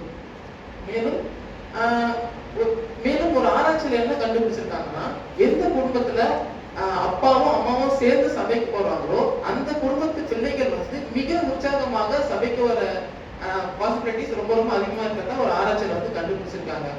மேலும் பிள்ளைகளுக்கு வந்து நல்ல முன்மாதிரி நல்ல போதனைகளோடு பெற்றோர்கள் வந்து இருக்கணும் அப்படின்னு வலியுறுத்தப்பட்டிருக்கு. ஏன்னா பிள்ளைகள் வந்து வீட்டுக்கு வெளியில இருக்கிற உறவு, அது அவங்க செய்யற நண்பர்களா இருந்தாலும் சரி, மற்ற நபர்களா இருந்தாலும் சரி, அவங்க பேசுற வார்த்தைகள், அவங்க செய்யற காரியங்கள் வந்து நன்மைக்கா இருக்குதா அப்படின்னு கேட்டா அது கேள்விக்குறிதான். அவதூறான வார்த்தைகள் வந்து பேசுறதுக்கான வாய்ப்புகள் அதிகமா இருக்கு. அப்படி இருக்கிற சமயத்துல அதுக்கு வந்து யாருமே பொறுப்பு கிடையாது. ஆனா குடும்பத்துக்குள்ள இருக்கிற காரியங்கள், பேசப்படுற வார்த்தைகளுக்கு எல்லாத்துக்குமே வந்து பெற்றோர்கள் தான் வந்து பொறுப்பு. ஏன்னா இன்னைக்கு ஒரு குழந்தை வந்து தவறான வார்த்தை பேசுதுன்னா மோஸ்ட்லி அந்த குழந்தைக்கு தவறான வார்த்தை தெரியாம கூட இருக்கலாம். ஏன்னா வெளியே பேசப்படுற பேச்சு, வெளியே காணப்படுற செயல் வீட்டுக்குள்ளேயே இருக்கிறதுனால வேற வழி இல்லாம அந்த குழந்தை அந்த சூழ்நிலைக்குள்ளாக தள்ளப்படுது. இதற்குதான் வந்து பாடத்துல என்ன சொல்லியிருக்காங்கன்னா, பெற்றோர்கள் பிள்ளைகளுக்கு ஒரு நல்ல முன்மாதிரியாகவும் நல்ல போதனையிலும் வளர்க்கணும் அப்படின்னு சொல்றாங்க. இன்னொன்னு என்ன சொல்றாங்கன்னா, முடிஞ்ச அளவுக்கு குடும்பத்துல சண்டை போடுறது தவிர்த்து கொள்ளுங்க. ஏன்னா சார்ந்து கொள்ள முடியவங்களும் அமைதியுள்ளவங்களும் இருங்க அப்படின்ட்டு பெற்றோர்களுக்கு வலியுறுத்தப்பட்டது. ஏன்னா வெளியே நடக்கிற ஒவ்வொரு காரியத்துக்கும் யாரும் பொறுப்பா இல்லாததுனால அது தவறுன்னு பிள்ளைகளுக்கு ஒண்ணுத்தப்படுறதே வீட்டுக்குள்ள பெற்றவங்க இருக்கிற முறையின்படிதான். பெற்றவங்க பேசுற வார்த்தைகள், ஏன்னா பிள்ளை வந்து போய் கேட்காது, தப்பா அப்படின்லாம் கேட்காது, என்ன கேட்குதோ அதை செய்யும், என்ன கேட்குதோ அதை பேசும். அப்படின்னு இருக்கும்போது பெற்றவர்கள் நடத்துக்கிற விதத்துல தான் வந்து பிள்ளைகளுடைய எதிர்காலம் வந்து அடங்கி இருக்கிறதுனால பெற்றோர்கள் ஒரு வார்த்தை பேசுறதுக்கும் ஒரு செயல்களிலும் வந்து கர்த்தரோடு அவங்க வந்து செயல்படும் போது அந்த பிள்ளையோட எதிர்காலம் ரொம்ப ரொம்ப ரொம்ப விசேஷமா இருக்கும் அப்படின்ட்டு நம்ம இங்க பார்க்கிறோம். மேலும் ஒரு ஆராய்ச்சியில என்ன சொல்லியிருக்காங்கன்னா, எந்த குடும்பத்துல தகப்பன் அப்பா வந்து சபைக்கு போறாரோ அந்த குடும்பத்து பிள்ளைகள் வந்து அவங்க பெரியவங்களும் ஆனாலும் அவங்க வந்து சபை காரியங்கள்ல உற்சாகத்தோடு செய்யறாங்க, சபைக்கு போறாங்க அப்படின்ட்டு கண்டுபிடிக்கப்பட்டிருக்கு. அதனால வந்து தன்னுடைய பிள்ளைகளுடைய ஆவிக்குரிய வளர்ச்சியில தகப்பனுடைய பங்கை வந்து குறைச்சு மதிப்பிடவே வந்து முடியாது. அதனால தகப்பன்மார்கள் தங்களுடைய கடமைகள்ல தீவிர கவனம் செலுத்த வேண்டியது ரொம்ப ரொம்ப முக்கியம் அப்படின்னு சொல்லி இந்த பாடத்தை இந்த நிகழ்வு படத்தை நினைச்சுக்கிறாங்க. பிள்ளைகள் அப்படின்னு சொல்லும் பொழுது பால் கொடுக்குற பிள்ளைய பிள்ளைதான், 4 வயசு பிள்ளைய பிள்ளைதான், 10 வயசு பிள்ளைய பிள்ளைதான். ஆனால் ஒரு முக்கியமான பார்வை என்னன்னா, ஒரு குடும்பம் போற்றப்படுவதற்கும் அல்லது குடும்பத்தை தூற்றி அல்லது அவமானப்படுத்தப்படுவதற்கும் வாழ்வு பிள்ளைகள் தான் அந்த பிள்ளைகளுடைய அந்த குடும்பத்தோட பேரை அடிச்ச முடியும், தூக்கி நிறுத்த முடியும், கீழே போட முடியும். வாழ்வு வயசுல அந்த பிள்ளைகள் எப்படி நடந்துக்கிறாங்க, மற்றவங்க மத்தியில் எப்படி அந்த பிள்ளைகளுடைய பார்வை இருக்கிறது, இதெல்லாம் அந்த வாழ்வு பிள்ளைகள் தான். சபை பேர் எடுப்பது வாழ்வு பிள்ளைகளால, குடும்பம் பேர் எடுப்பது வாழ்வு பிள்ளைகள். மாஸ்டர் சொல்றது கரெக்ட் தான். என்ன அப்படின்னா, ஒரு குடும்பத்துல பிள்ளைன்னு வருவதற்கு முன்னாடி வந்து அந்த ஸ்தாபிக்கப்பட்ட அந்த குடும்பத்துல வந்து கணவன் மனைவி உறவை வைத்து அந்த குடும்பம் எப்பேற்பட்ட குடும்பம் அப்படின்னு வெளியே பேசுவாங்க. பிள்ளைகள் பிறந்த பொழுது தோளுக்கு மேல வளர்ந்ததுக்கு அப்புறம் அந்த குடும்பத்தின் நிலையில அந்த ஸ்தாபிக்கப்பட்ட அந்த குடும்பத்தினுடைய பேரு சமூகத்துல எப்படி அடிபடும்னா, அந்த வீட்டுல இருக்கிற மகனோ மகளோ பிள்ளைகள் வந்து ஒருவரோடு ஒருவர் எப்படி பழகுறாங்க அப்படின்றத பொறுத்து தான் வந்து அது இருக்குது. அதே போலதான் அந்த சபை என்ற குடும்பத்திலையும் வந்து வாலிபர்கள் எப்படி ஈடுபடுகிறார்கள், என்னென்ன செயல்களில் ஈடுபடுறாங்க, மற்ற நிகழ்ச்சிகள்லாம் என்னென்ன, ஒரு சபையின் நிலை வந்து சபையின் வாலிபர்களோட நிலையை வைத்து தான் இருக்குது அப்படின்றதையும் பாஸ்டர் சொன்னாங்க. அது கரெக்டு தான். அப்போ வாலிபர்களுக்கு இன்னைக்கான செய்தி என்ன அப்படின்னா, இவ்வளவு பேர் சபையில உட்கார்ந்துட்டு இருக்கோம், இவங்க என்ன பண்ணாலும் வெளியே பேச மாட்டாங்க, ஆனா நம்ம என்ன பண்றோம் அப்படின்றதான் வெளியே பேசப்படுவதாக இருக்குது. அப்போ நாம எப்படி நடந்து கொள்ள வேண்டும், இவ்வளோ நிறைய வசனங்கள் எல்லாவற்றையும் பார்க்கலாம். ஒவ்வொரு வசனத்தையும் சாபத் ஸ்கூல்ல சொல்லி கொடுக்கறதா இருக்கட்டும், மேல பிரசங்கத்துல சொல்றதா இருக்கட்டும், எல்லாவற்றையும் கேட்டு அப்படியே கீழ்ப்படியும் பொழுது கண்டிப்பாக அந்த ஒரு வாழ்க்கையில நமக்கான மாற்றங்கள், அதுவும் இல்லாம சபைக்கும் ஒரு நல்ல பேரு, நமக்கும் நல்ல பேரு, எல்லாவற்றையும் நன்றாக கர்த்தர் எப்படி சித்தம் வைத்திருக்கிறாரோ அதே போல நடக்கிறதற்கு பாசிபிலிட்டி இருக்குது. அதனால நீங்களும் இதை கருத்தை ஏற்றுக்கொண்டு இதுக்காக ப்ரேயர் பண்ணுங்க, கர்த்தர் நமக்கு உதவி செய்வாராங்க. இன்னொன்று பார்த்தோம் அப்படின்னா, குடும்பம் அப்படின்றது ஒரு காம்பவுண்டு பார்த்தோம். அப்போ நான் வந்து லேப்டாப்பும் இன்னொரு விஷயமும் காம்போல வாங்கினேன். எனக்கு வந்து 1 வருஷம் எக்ஸ்டெண்டட் வாரண்டி கொடுத்தாங்க. அப்போ குடும்பம் வரும் பொழுது, நம்ம வாழ்க்கைன்னு வரும் பொழுது, பெற்றோர் பிள்ளைகள் காம்போல வந்து கீழ்ப்படிதல், ஒரு பிள்ளைகள் வந்து ஒரு குடும்பத்துல பிள்ளைகள் வந்து பெற்றோருக்கு கீழ்ப்படுகிறாங்க அப்படின்னா அவர்களோட ஆயுசு வந்து கண்டிப்பாக பெருகும் அப்படின்னு இருக்குது. ஒரு நியதி இருக்குது. எப்படின்னா, எவ்வளவுக்கு எவ்வளவு கீழ்ப்படுகிறோமோ அவ்வளோக்கு அவ்வளோ நம்ம ஆயுசு வந்து கட்டியாக இருக்கும் அப்படின்ற ஒரு இது. கீழ்ப்படிதல்ன்றது வந்து ஒரு வாரண்டி வித் கேரண்டி மாதிரி, நித்திய ஜீவன் கிடைக்கிறதற்கும் அது வாய்ப்பை ஏற்படுத்தி கொடுக்குது. இந்த உலகத்துல நம்ம ஆயுசு கூடுதோ குறையுதோ அதை பற்றி கவலைப்படப்படுது. ஆனா நித்திய ஜீவனை அஷூரன்ஸும் நம்ம கீழ்ப்படுகிறதுல தான் இருக்குது அப்படின்னும் பொழுது அதை செய்யறதற்கு யோசிக்காம கீழ்ப்படிவது வந்து ஒரு சிறந்த காரியமாக இருக்கும். சில கருத்துக்களை இதை சொல்லணுமோ அப்படின்னு நினைக்கும் போது அதை தொடர்ந்து நீங்க அந்த கருத்துக்களை சொல்லிடுறீங்க. அது உண்மையிலே ஆண்டவருக்கு ரொம்ப நன்றி சொல்லணும். மனசுல இதை சொல்லணும் அப்படின்னு நான் நினைச்சேன். அதை உடனே தம்பி அந்த கருத்தை தகப்பனை பற்றி ஒரு காரியத்தை சொன்னாரு. என்னுடைய மனதில் தோன்றின ஒரு காரியம், சில பக்தியான ஆயுதங்களும் மிகுந்த பக்தியோட தேவாலயத்துக்கு சென்று வருகிற குடும்பத்துல கூட பிள்ளைகள், வாலிப பிள்ளைகள் வழிகளையும் போயிடுறாங்க. அதுக்கு ஏதாவது ஒரு வகையில தாய் தகப்பன் காரணமா இருக்காங்கன்னா அது நடக்காம காத்துக்கிட முடியுமா? சில பக்தியான போதகருடைய குடும்பங்கள்ல கூட அந்த வாலிப பிள்ளைகள் வழிதலையும் போயிடுறாங்க. இன்னைக்கு இந்த சபையில் உள்ள வாலிபரை பார்க்கும்போது நான் ரொம்ப ரொம்ப ஆண்டவருக்கு நன்றி சொல்றேன். இவ்வளவு சிறப்பா ஒவ்வொருவரும் செய்யறாங்க. ஆனா இந்த ஒரு கருத்தையும் அப்படி வழிபிள்ளைக்கு ஏன் போயிருந்தாங்க அந்த கிளாஸ் கூட சொல்லலாம். அதுக்கு ஏதாவது ஒரு வழியில தாய் தகப்பன் காரணமா அமைச்சிருந்தாங்களா? ஒரு வாலிபனா இதுக்கு பதில் சொல்லணும் அப்படின்னா, பொறுப்பு வந்து பெற்றோர்கள் இடத்துல தான் இருக்கு, தட்டி கழிக்க முடியாது. பொறுப்பு பெற்றோர்கள் இடத்துல தான். அது நன்மையாக முடிஞ்சாலும் சரி, தீமையாக முடிஞ்சாலும் சரி, பொறுப்பு பெற்றோர்கள் தான். அதை மறுக்கிறதுக்கு இல்லை. எப்படி கெட்டு போறாங்க அப்படின்னா, உலகத்தை குறித்து வந்து நமக்கே தெரியும். இப்போ வாலிபர்களா இருந்துதான் பெற்றோர்கள் ஆயிருப்பாங்க.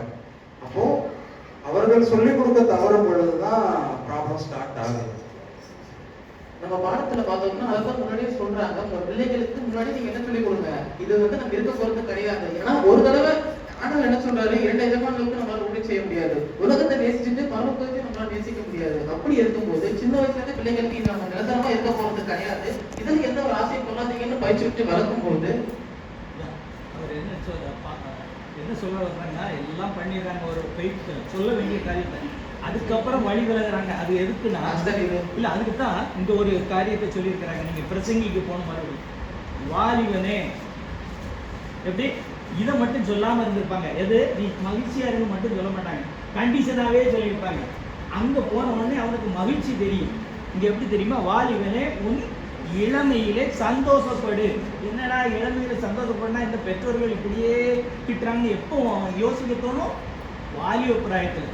அப்பதான் சொல்றாரு இப்போ ஒரு பதில், உன் வாலிப நாட்களே உன் இருதயம் உன்னை போய் பார்க்கட்டும், உன் நெஞ்சில் வழிகளிலும் உன் கண்கள் காட்சிகளிலும் நட. எப்படி இப்படி வருது. அங்கதான் டைவர்ஷன் ஆரம்பிக்குது. நீங்க எங்க ஆரம்பிக்குதுன்னு கேட்டீங்கல்ல, நட. ஆனாலும் அதை மட்டும் விட்டுருவாங்க, அவ்வளவுதான். ஆனாலும் இவை எல்லாவற்றின் நிமித்தம் தேவன் உன்னை நியாயத்தில் கொண்டு வந்து நிறுத்துவார். அதாவது அதான் வாலிபனே உன் சிருஷ்டிகரை நினை. இவன் என்ன பண்ணா, சிருஷ்டிகரை நினைக்கிறத சிசியனை நினைச்சிடறான். அந்த சிருஷ்டி பிய விட்டுட்டு சிசி, இதுதான் இந்த பிரச்சனை. புரியுதுங்களா? அது சந்தோஷத்துக்கு சிசி தான் ரொம்ப இம்பார்ட்டன்ட். அதனால சிருஷ்டிகர் சிசிக்கு வித்தியாசம் தெரியாம போறது எப்போ தெரியுமா? ஆனா சொல்லிக் கொடுக்கறதெல்லாம் நல்லா சொல்லிக் கொடுத்துருவாங்க, நீங்களும் நல்லா தான் இருப்பீங்க. ஆனா இந்த அடுத்தவங்க கூட பழகும் போது இந்த ஏரியாவில் நம்ம பிடிச்சிக்கிட்டோம்னா என்னமா அந்த சிசி வந்து மாத்தி விட்டுறாரு. ஏதோ ஒண்ணு, அதாவது அவனுக்கு தெரியாம புரியாம தான். அதாவது நல்ல சந்தோஷமா இருக்கணும்னா இது ஒண்ணு இருந்திருக்கு, இந்த பெற்றோர்கள் இதை சொல்லாம விட்டுருக்காங்க அப்படின்னு. இப்போ நம்ம கவலையெல்லாம் யாருக்கு சொல்வீங்க? ஒரு ஃப்ரெண்ட்ஸ் கிட்ட தான் சொல்வீங்க. அப்போ அந்த ஃப்ரெண்ட்ஸு அது லேடியாக இருக்கலாம், ஜென்ஸாக இருக்கலாம். அங்கே தான் உனக்கு சந்தோஷம், அங்கே தான் நீ வழிவருகிறதுக்கு ஏற்ற ஒரு காரியம் இருக்குது. அதை நீங்கள் கடைசி லைன்லேயும் அவரே சொல்லிடுறாரு, வாலிபனே மறந்துடாதப்பா, அதை நீ நியாயத்துக்கு, ஏன்னா உனக்கு எல்லாம் தெரியும், உங்கள் அப்பா அம்மா சொல்லி கொடுத்துருக்காங்க அப்படிங்கிறத புரிஞ்சுக்கிட்டாங்கன்னா செய்யணும். பொறுப்பு வந்து பெற்றோர்களுக்கு தான் இருக்குது. ஆனா அந்த பிள்ளைகள் வந்து கணக்கு கொடுக்க வேண்டியது பெற்றோர்களுக்கு இல்லை, கர்த்தருக்கு தான் கணக்கு கொடுக்க வேண்டும் என்பதை மனதிலே வைத்து, என்னதான் பெற்றோர் ஓகே இதெல்லாம் சொல்லி கொடுத்தாங்க, இதன்படி நடக்கணும், அப்போ இதெல்லாம் யார் இடத்துல கணக்கு ஒப்படைக்கப்படுறா, கர்த்தரிடத்திலே கணக்கு ஒப்படைக்க வேண்டும் அப்படின்ற ஒரு பயமும், ஒரு பெற்றோர் நமக்கு சொல்லியிருக்கிறாங்க அப்படின்ற ஒரு பொறுப்பும் இருக்கும் பொழுது வழி விழுவதற்கான வாய்ப்பு கண்டிப்பா இல்லை. கர்த்தர் அதற்கான பலனை வந்து கொடுப்பார். அப்போ நமக்கு கொடுக்கப்படுகிற அட்வைஸ், பெற்றோர்லேருந்து பிள்ளைக்கு கொடுக்கப்படுகிற அட்வைஸ் வந்து மோஸ்ட்லி என்ன வருது அப்படின்னா வாலிப பிராயத்துல தான் வருது. அந்த அதான் தாயும் சிறந்த கோயிலுங்களே தந்தை சொல்மிக்க மந்திரங்கள்லையும் ஒரு பழமொழியும் இருக்குது. அப்போ ஒரு தெய்வத்தை போற்றுவதற்கு பெற்றோர்களுக்கு கீழ்ப்படிவது ரொம்ப முக்கியமான காரியம். அதுல வாலிப பிராயத்துல வந்து அவர்களுக்கு கீழ்ப்படிவது மாற்றம் அல்ல, வெளியே செல்லும் பொழுது மற்றவர்களோடு பழகும் பொழுது நாம் செய்கின்ற ஒவ்வொரு காரியத்திற்கும், ஒவ்வொரு நொடிக்கும், பேசுகிற ஒவ்வொரு வார்த்தைக்கும் வந்து கர்த்தருக்கு கணக்கு கொடுக்கணும் அப்படின்ற ஒரு பயம் இருந்ததுன்னா மட்டும்தான் சார் சொன்ன மாதிரி பக்தியான குடும்பத்தில் இருக்கிற பிள்ளைகள் வழிவிலகாம இருப்பதற்கு ஒரு ஆதாரமாக அமையுது. கர்த்தருக்கு பயப்படுகிற பயம் தான் வந்து எல்லாத்துக்குமே ஃபவுண்டேஷனா வந்து இருக்குது.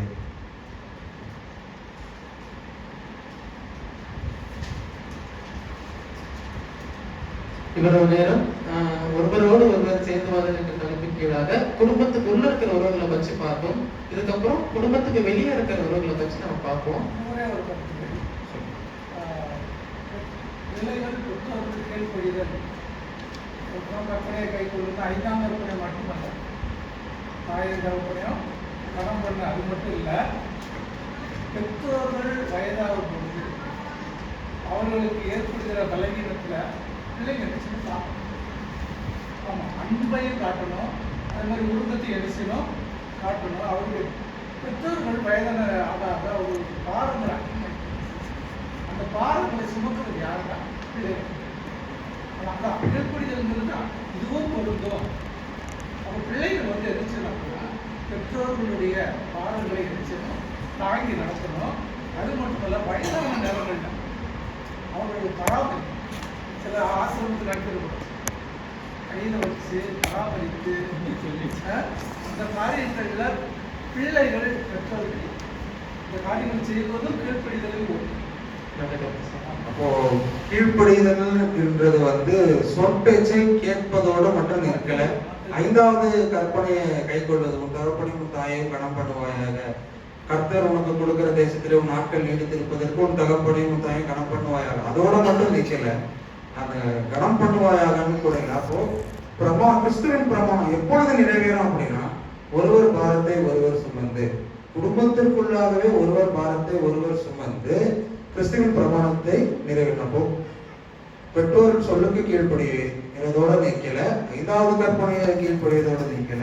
ஒருவர் பாரத்தை ஒருவர் சுமக்கும் பொழுது மட்டும்தான் கிறிஸ்துவின் பிரமாணம் நிறைவேற்றப்படுகிறது அப்படின்ற கருத்தை வந்து நல்ல கருத்தாக இருக்குது. அப்போ பெற்றோர் மற்றும் பிள்ளைகள் இந்த காம்போல வந்து ஒருவர் பாரத்தை ஒருவர் சுமப்பதும் வந்து ஒரு முக்கிய பங்காக இருக்குது. இதுல ஒரு பிரச்சனையும் இருக்குது. எப்படின்னா, பெற்றோர்கள் வயசான காலத்துல முணுமுணுன்னு இருப்பாங்க. பொறுப்பு, நான் இப்படி வளர்த்தேன் அப்படி வளர்ந்தேன் நீ இப்படி போறக்கும் போது அவனுக்கு எரிச்சல் வந்து, இங்கதான் நீ எரிச்சல் இல்லாம அதெல்லாம் கோபமுட்டாம இருங்கன்னு நீங்க இதை புரிஞ்சு கொள்ளணும். அதாவது நான் இதை ஏன் சொல்றேன்னா, ஒரு 60 வயசு 70 வயசுக்கு மேல போன உடனே அவங்க சிறு குழந்தை ஆயிடுவாங்க. அப்ப நீ புரிஞ்சுக்கிட்டேன்னா நான் அப்போ அடிக்க மாட்டாங்க, தள்ள மாட்டாங்க. புரியுதுங்களா? இந்த கோபம் ஊட்டுற மாதிரி தான் இருக்கும். அதாவது அவங்க பேச்செல்லாம் கோபம் ஊட்டுற மாதிரி தான் இருக்கும் வயசான காலத்துல. அப்போ அந்த நேரத்துல இந்த இந்த காம்போ, நீ சொல்ற காம்போ எல்லாம் உதவியா இருக்கும். இதை கொஞ்சம் மறந்துட்டேங்கன்னு வைங்க, அவங்கள விட்டுட்டு போறதுக்கும் சான்ஸ் இருக்கு, இல்லை எட்டி உதைக்கிறதுக்கும் சான்ஸ் இருக்கு. அதான் அவர் இப்பவுமே அவன்கிட்ட சொல்லி வச்சுக்கிறாங்க. ஏன்னா வாலிய பிள்ளைகள் இருக்கும்போது பெற்றோர்கள் பயம் இருக்கும், அதான் ஆம்பளை பசங்க இருக்கும்போது. சில குடும்பத்துல பெற்றோர்கள் பிள்ளைகள் அடிக்கிறாங்க அப்படின்னா அது வந்து ஏதோ சொல்லுது, மூடத்தனம் வந்து உள்ள ஒட்டி இருக்கும். அதனாலதான் பெற்றோர்கள் கண்டிக்கிறாங்க அப்படிங்கிறத பிள்ளைகள் வந்து உணரணும். ஏன்னா மேல விருப்ப காட்டுறாங்க நினைக்க இந்த இடத்துல சேர்த்து வச்சிருக்கோம். சின்ன வயசுல அடிச்சதெல்லாம் கணக்கு வச்சிருக்கோம். பின்னால படிதான் கூட இவருடைய மனதில் மூடத்தனம் ஒட்டி இருக்கும். நீர்மொழி அர்த்தம் சொல்லி சமூக அர்த்தம் சொல்றாங்க. மூடத்தனம் ஒட்டி இருக்கும். அதை நீக்குவதற்காக பெற்றோர்கள் அதை செய்யலாம். அதை வந்து நீங்க நல்லதா எடுத்துக்கணும். சரி, என்ன சொல்லப்படுது அப்படின்னா, ஒருவர் பாரத்தை ஒருவர் சுமந்து கிறிஸ்துவின் பிரமாணத்தை நிறைவேற்றுகிறோம். இதற்கு நடுவுல வந்து நிறைய சிக்கல்கள்லாம் இருக்குது அப்படின்னு சொல்றாங்க. கோபம் ஓட்டுகிற காரியமாக இருக்கட்டும், என்ன காரியம் இருந்தாலும் பைபிள் அதற்கு ஒரு சொல்யூஷன் சொல்லுது. எவ்வளோ கோபப்படுத்தினாலும் சூரியன் மறைவதற்கு முன்பாக உன்னுடைய கோபம் தனியே கிடையாது. குடும்பத்திற்குள்ளே ஏற்படுகிற கோபம் வந்து முதலாவது தஞ்சா அப்படின்னா, வெளியே நம்ம போகும்போதும் பொறுமை உள்ளவர்களாக இருப்போம்.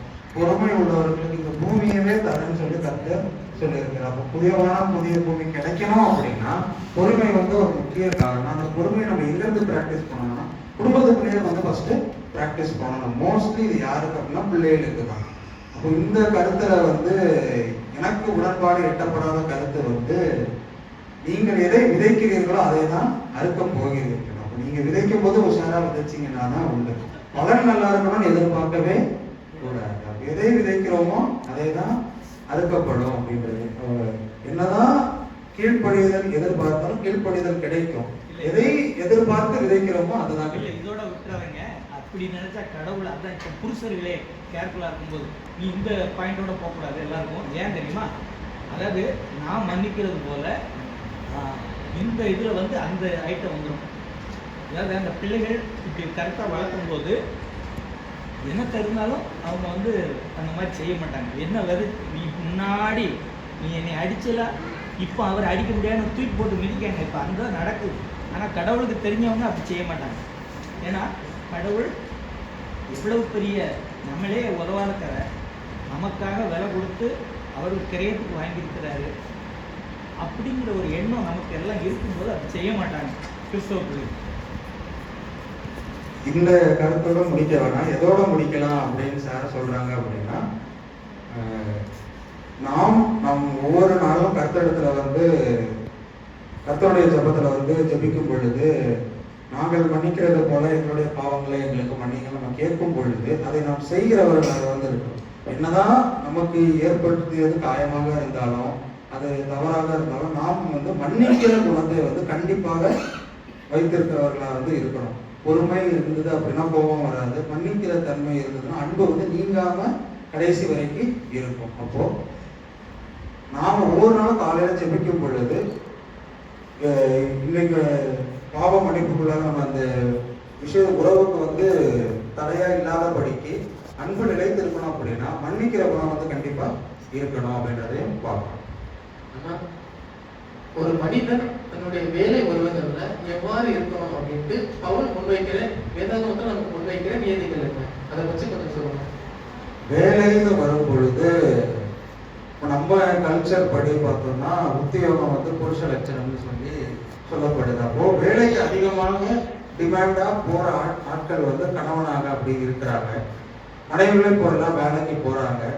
ரெண்டு பேரும் வேலைக்கு போகும் பொழுது வேலை குடும்ப உறவுகளை தாண்டி வேலையையும் உறவுகள் வந்து இருக்குது. பிள்ளைகளா இருக்கட்டும், பள்ளிக்கூடத்துக்கு போறாங்க, அங்கேயும் வந்து ஏற்படுகிற ஃப்ரெண்ட்ஸா இருக்கட்டும், இதற்கு நடுவில் வந்து குடும்பத்துக்கு உள்ள இருக்கிற சிக்கலை விட இதுல இருக்கிற சிக்கல்கள் வந்து மிகவும் அதிகமாக இருக்குது. மோஸ்ட்லி வெளியே இருக்கிற பிரச்சனை தான் குடும்பத்துக்குள்ளாக வந்து குடும்பத்தை பாதிக்கிறதே தவிர அதிகபட்சமாக பாதிக்கிறதே தவிர குடும்பத்திற்குள்ள இருக்கிற பிரச்சனைகள் வந்து வெளியே பாதிப்பது வந்து குறைவாக தான் இருக்குது இந்த காலகட்டத்தில் பார்க்கும் பொழுது. அப்போ வேலைக்குள்ள இருக்கிற உறவுகள் வந்து மிக முக்கியமா பார்க்கப்பட வேண்டியது அப்படின்னு ஆசிரியர் சொல்றாங்க.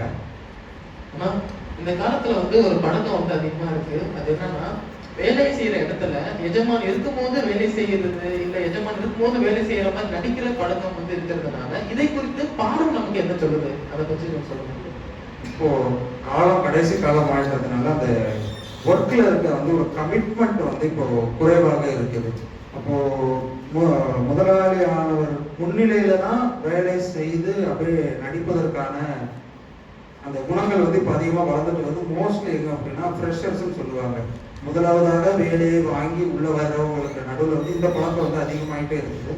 இது எப்படி கையாள வேண்டும் அப்படின்ற ஒரு பழக்கம், இந்த பழக்கம் எப்படி நம்ம விட்டு போகணும், இந்த பழக்கம் நல்ல பழக்கமா இல்லையா அப்படின்றதுக்கு வந்து ஒரு வசனம் பதில் கொடுக்குது.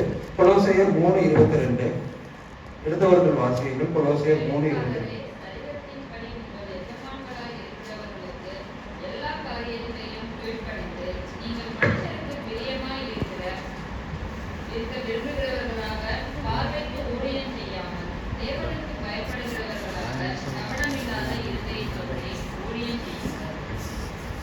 ஊழியம் செய்யறது வந்து ஐ சர்வீஸ் இல்ல, ட்ரூ சர்வீஸ் வந்து கர்த்தர் எதிர்பார்க்கிறார். கர்த்தர் நம்ம இடத்துல எதிர்பார்க்கிற குணம் என்ன அப்படின்னா ஐ சர்வீஸ்.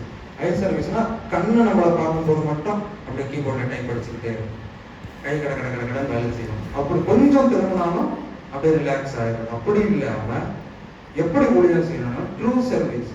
முதலாளி இருந்தாலும் இல்லைன்னாலும் அன்னைக்குரிய வேலைகளை நேர்த்தியா நேரத்துக்கு முடிப்பதற்கான குணநலன்கள் வந்து இருக்கணும் அப்படின்னு பவுலுக்கு ஒரு நியதியாக இருக்கு. இன்னொரு காரியம் என்னன்னா, இன்னைக்கு அநேக வேலை இடத்துல எஜமான்கள் தங்களுடைய வேலையாட்கள் மேல மிகவும் கடினமா வந்து ஆதிக்கம் செலுத்துறாங்க நம்ம பாக்குறோம். இது குறித்து நமக்கு வேலைவாய்ப்புல சொல்லப்பட்டது. ஓகே, மாடம் சொல்றது என்னதான் வேலையாட்கள் தொழிலாளி நல்லவனாக இருந்தாலும் முதலாளி வந்து தொழிலாளியின் மீது கடினம் காட்டும் பொழுது எவ்வாறாக நடந்து கொள்ள வேண்டும் என்பதை பவுல் அதை குறித்தும் இந்த தருணத்தை எப்படி கையாள வேண்டும் என்பதையும் குறித்து பவுல் சொல்லியிருக்கிறாரு. அதுக்கு அடுத்த வசனம் கொலோசையர் 3வது அதிகாரம் 23வது வசனம் அதை சொல்லுது. எடுத்தவர்கள் வாசி.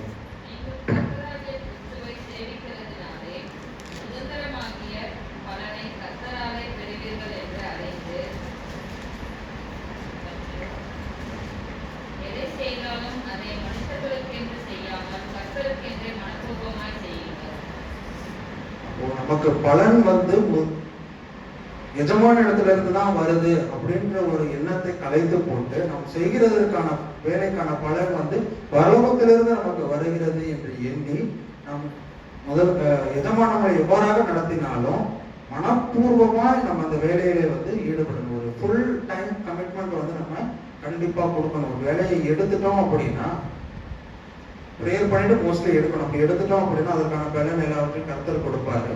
அதையும் தாண்டி அதுல வர பிரச்சனைகள் சிக்கல்கள் வரும்பொழுது நம்ம எப்படி இருக்கணும் அப்படின்னா அந்த வேலையை மனப்பூர்வமாக செய்கிறவர்களாக வந்து இருக்கணும். நடுவில் சும்மா தட்டி கழிச்சுட்டு போற பழக்கம் இருந்தது அப்படின்னா நம்ம வேலையில வந்து நம்மளோட எக்ஸாம்பிளா பார்ப்பாங்க. நம்ம எடுத்துட்டு போற வாட்டர் பாட்டில் கலரா கூட இருக்கும், அதை கூட நோட் பண்றதுக்கு வந்து கண்டிப்பா கூட வேலை செய்யறவங்க வந்து இருப்பாங்க. அப்போ எப்படி நம்ம ஆடை அணிந்துட்டு போறோம், எப்படி வேலை செய்கிறோம், நம்ம வேலை செய்வதற்கான நோக்கம் என்ன, என்ன முதலாளி திட்டினாலும் பரவாயில்ல அவர் கூட நீ எல்லா வேலையும் பாக்குறிய அப்படின்னு கேட்டா அப்போ நம்ம சொல்ற நிலைமையில என்ன இருக்கணும் அப்படின்னா வேதாகமத்துல கொடுத்துருக்கு மனப்பூர்வமாய் வந்து ஊழியத்தை செய்யணும். ஏன்னா நம்ம ஊழியம் செய்யறது வந்து கர்த்தருக்கல்ல, எஜமானுக்கல்ல, நம்ம கர்த்தருக்கென்றே வந்து ஊழியத்தை செய்கிறோம். அதனால மனப்பூர்வமாய் செய்யறோம்.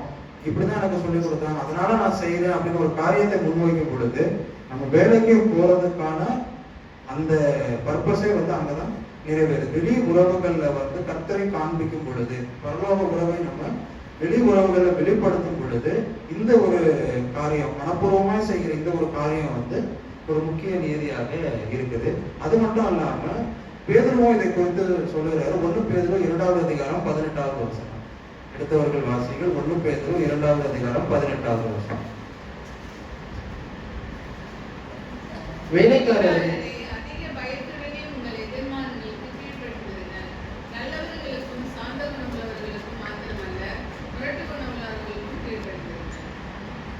கீழ்ப்படிதல் என்பது வந்து ஒரு கிவ் அண்ட் டேக் பாலிசி கிடையாது. நீ கீழ்ப்படித்தா நானும் கீழ்ப்படிகின்ற மாதிரி இல்லை.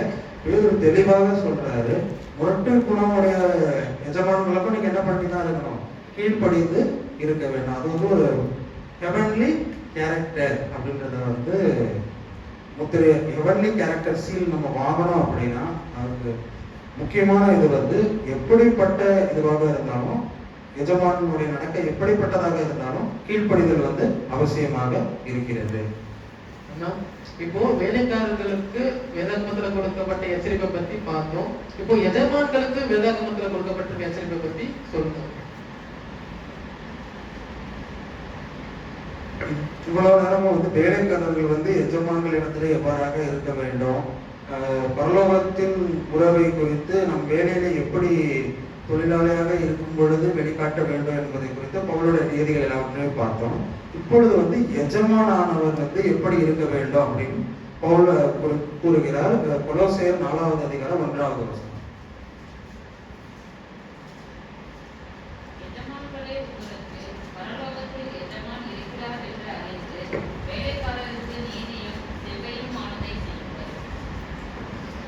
எஜமானம் யாருதான் அப்படின்னா ஒரு வேலைக்காரர் தான். அவர்களுக்கான எஜமான் எங்க இருக்கிறார் அப்படின்னா பரலோகத்துல வந்து இருக்கிறாரு. ஒரு ரியாலிட்டி எக்ஸாம்பிள் சொல்லணும் அப்படின்னா ஒரு நபரோட கதையை குறித்து சொல்ற அந்த நபர் யாருன்னு உங்களுக்கு கண்டுபிடிக்க முடியும். ஒரு தனியார் கணினி நிறுவனத்துல வந்து ஒருத்தர் பணிபுரிந்து வர்றாரு. அந்த முதலாளி வந்து தன்னுடைய உடன் வேலை செய்கிற வேலையாளை வந்து மிகவும் கடினமான சூழ்நிலைக்குள்ளாக தள்ளி தினந்தோறும் வேலை வாங்கி கொண்டு வந்தாரு. அந்த நிறுவனத்துல வந்து அந்த நபர் வந்து பணிபுரிவதற்கான காரணம் என்ன அப்படின்னா, நான் இந்த நிறுவனத்தை விட்டு போயிட்டேன்னா இந்த நிறுவனமே அழிஞ்சு போயிடும் அப்படின்ற ஒரு விஷயத்த மனசுல வச்சுட்டு நின்று கடைசி வரைக்கும் வேலை செய்துட்டே இருக்காரு. ஒரு கட்டத்துல வந்து அந்த கடினம் எவ்வளவு தூரம் போகுது அப்படின்னா வேலையை விட்டு தூக்கிடுறாங்க அந்த நபரை. அந்த நபர் வெளியே போயிட்டு ஒன்னு யோசிச்சாரு. என்ன யோசிச்சாருன்னா, நம்மளால தானே இந்த நிறுவனம் வளருது, நம்ம ஏன் இன்னொரு நிறுவனத்தை இதே போல ஆரம்பிக்க கூடாது அப்படின்னு சொல்லிட்டு அந்த ஒரு நிறுவனத்தை ஆரம்பித்து அந்த நிறுவனம் வந்து கிட்டத்தட்ட இன்னும் வரைக்கும் ஒரு பெரிய நிறுவனமாக இருக்குது. அந்த நிறுவனம் தான் வந்து HCL. இப்போ இந்தியா முதலாக ராக்கெட் அனுப்பும் பொழுது முதல்ல கம்ப்யூட்டர் யார்கிட்ட இருந்து வாங்கினாங்க அப்படின்னா HCL நிறுவனத்துல இருந்து தான் வாங்கினாங்க. வெளிநாட்டுல இருந்து கூட வாங்கல. இங்கிருந்து கணினிகள் வந்து நம்ம வெளிநாட்டுக்கு எக்ஸ்போர்ட் பண்ணிட்டு இருக்கோம். அப்போ இந்த ஒரு முதலாளியின் நடத்தை வந்து அந்த கம்பெனிக்கு வந்து பாதிப்பா கண்டிப்பா கொடுக்க தான் செய்யும். அப்போ எவ்வாறாக நடத்தணும் அப்படின்னா, நமக்கு எஜமான வந்து பரலோகத்துல இருக்கிறாரு, அவர் நியாயத்திருப்பார். இப்போ நம்ம கீழே வேலை செய்யற யாராவது ஒருத்தர் நம்ம தவறாக நடத்தும் பொழுது நமக்கு கொடுக்கப்பட்ட அந்த ஆசீர்வாதம், அது நம்ம கம்பெனியா கூட இருக்கலாம், மற்றவர்களுக்கு மாறி போவதற்கு அந்த ஆசீர்வாதம் எடுத்து நம்ம கிட்ட இருந்து நீங்கப்படுவதற்கும் வாய்ப்புகள் வந்து இருக்குது. அப்போ எஜமான் வந்து நம்ம எஜமான் கிடையாது, நமக்கும் ஒரு எஜமான் இருக்கிறாரு என்பதை மனதிலே வைத்துதான் வந்து நம்ம கீழே வேலை செய்யக்கூடிய நபர்களிடத்துல வந்து நாம நடக்கக்கூடிய ஒரு குணநலங்களோட இருக்கணும் அப்படின்னு சொல்லி பவுல் கூறுகிறார். அம்மா, இப்போ நம்ம ஞானதர்ம பாடத்துல பார்த்தோம்னா ஞானத்தோடு நடத்தல் என்ற தலைப்பில் நம்ம பார்க்கிறோம். அப்போ பாடத்துல நமக்கு நம்முடைய பேச்சு கிருபை பொருந்தின பேச்சா இருக்கணும் அப்படின்றது சொல்லப்பட்டிருக்கு. இந்த கிருபை பொருந்தின பேச்சு என்றால் என்ன, அதை எப்படி பேசுறது, அதை பத்தி சொல்றேன். கொலோசையர் 4வது அதிகாரம் 6வது வசனத்துல வந்து நம்ம புறஜாதிகளிடத்துல பழகும் பொழுது நம்முடைய பேச்சு வந்து கிருபை பொருந்தின பேச்சாக இருக்கணும். ஒரே ஸ்டேட்மெண்ட்ல சொல்ல போனா சீன் போடுற மாதிரி பேசக்கூடாது. இப்படி பேசிருக்கணும்னா கிருபை பொருந்தின பேச்சா இருக்கணும். நான் யாரு தெரியுமா, எங்க அப்பா யாரு தெரியுமா, நான் இதுல வந்து என்ன அடிச்சுக்க ஆள் இல்லை அப்படின்ற மாதிரியான ஸ்டேட்மெண்ட்ஸ் வந்து இருக்கக்கூடாது. கிருபை பொருந்தின பேச்சு அப்படின்னா, கர்த்தர் நமக்காக சிலுவையில மறைந்தது நமக்கான மகா கிருபை. அப்போ மற்றவங்க இடத்துல நம்ம போய் பேசும் பொழுது, இல்லை மற்றவர்கள் நம்ம இடத்துல வந்து பேசும் பொழுது அவர்களுக்கான அவர்கள் பேசுவதற்கான ஆப்பர்ச்சுனிட்டி வந்து நம்ம கொடுக்கணும். ரெண்டாவது வந்து ஒரு சில விஷயத்துல எப்படின்னா, அண்ணன்ட்ட வந்துட்டல, அண்ணன் பார்த்துக்க, நம்மளே நம்மள அண்ணன் சொல்லிப்பாங்க ஒரு சில பேசும் பொழுது. அந்த மாதிரி பேச்சா இருக்கக்கூடாது. ஒரு கிருபையின் பேச்சு, ஒரு வளர்ந்துதலின் பேச்சாக வந்து இருக்க வேண்டும் அப்படின்றது வந்து பவுல் சொல்லுகிறார். ஞானமாய் நடப்பது என்றால் என்ன? வெளி உலகத்துக்கு நம்ம செல்லும் பொழுது நம்முடைய பேச்சுக்கள் எவ்வாறாக இருக்க வேண்டும், கிருபை பொருந்ததாக இருக்க வேண்டும், ஞானமுடன் நடந்து கொள்கிறவர்களாக இருக்க வேண்டும். அப்ப அந்த ஞானமுடன் நடத்தல் அப்படின்னா என்ன அப்படின்னா, எதை எப்பொழுது யாரிடம் பேச வேண்டும், அந்த இடம் பொருள் ஏவல் பொருந்தின அந்த ஒரு குணநலங்கள் வந்து நமக்கு தேவைப்படுது. பாஸ்டர் கிட்ட கூட நான் என்னோட வேலையை பத்தி ஒரு நாள் சாயங்காலம் கிட்டன்னு, அப்போ பாஸ்டர்கிட்ட நான் என்ன சொன்னேன்னா, எனக்கு ஒரு முக்கியமான வேலையில இருக்கிற ஒரே ப்ராப்ளம் என்ன அப்படின்னா, யார்கிட்ட என்ன சொன்னன்றதை ஞாபகம் வச்சுக்க முடியல பாஸ்டர் அப்படின்னு நான் ஒரு நாள் குழப்பிட்டு இருக்கேன். அப்போ ஒரு ஞாபகத்தோடு நடத்தல என்ன அப்படின்னா, யார்கிட்ட என்ன எப்போ சொல்றோம் எல்லாத்தையும் ஞாபகம் வைத்துக் கொண்டு அது தெளிவா இருக்கணும். இதற்கான ஞானத்தை வந்து கர்த்தர் தான் கொடுக்க வேண்டும். ஞானத்தின் விளைவிடம் வந்து கர்த்தர் தான். அதற்கான ஒரு கேரக்டர் என்ன அப்படின்னா, கர்த்தருக்கு பயப்படுதலே ஞானத்தின் ஆரம்பம். ஞானத்தினால் நடக்கணும் அப்படின்னா, மனிதன் தன்னுடைய கொடுக்கப்பட்ட அறிவை வைத்து ஞானமா கண்டிப்பா நடக்க முடியாது.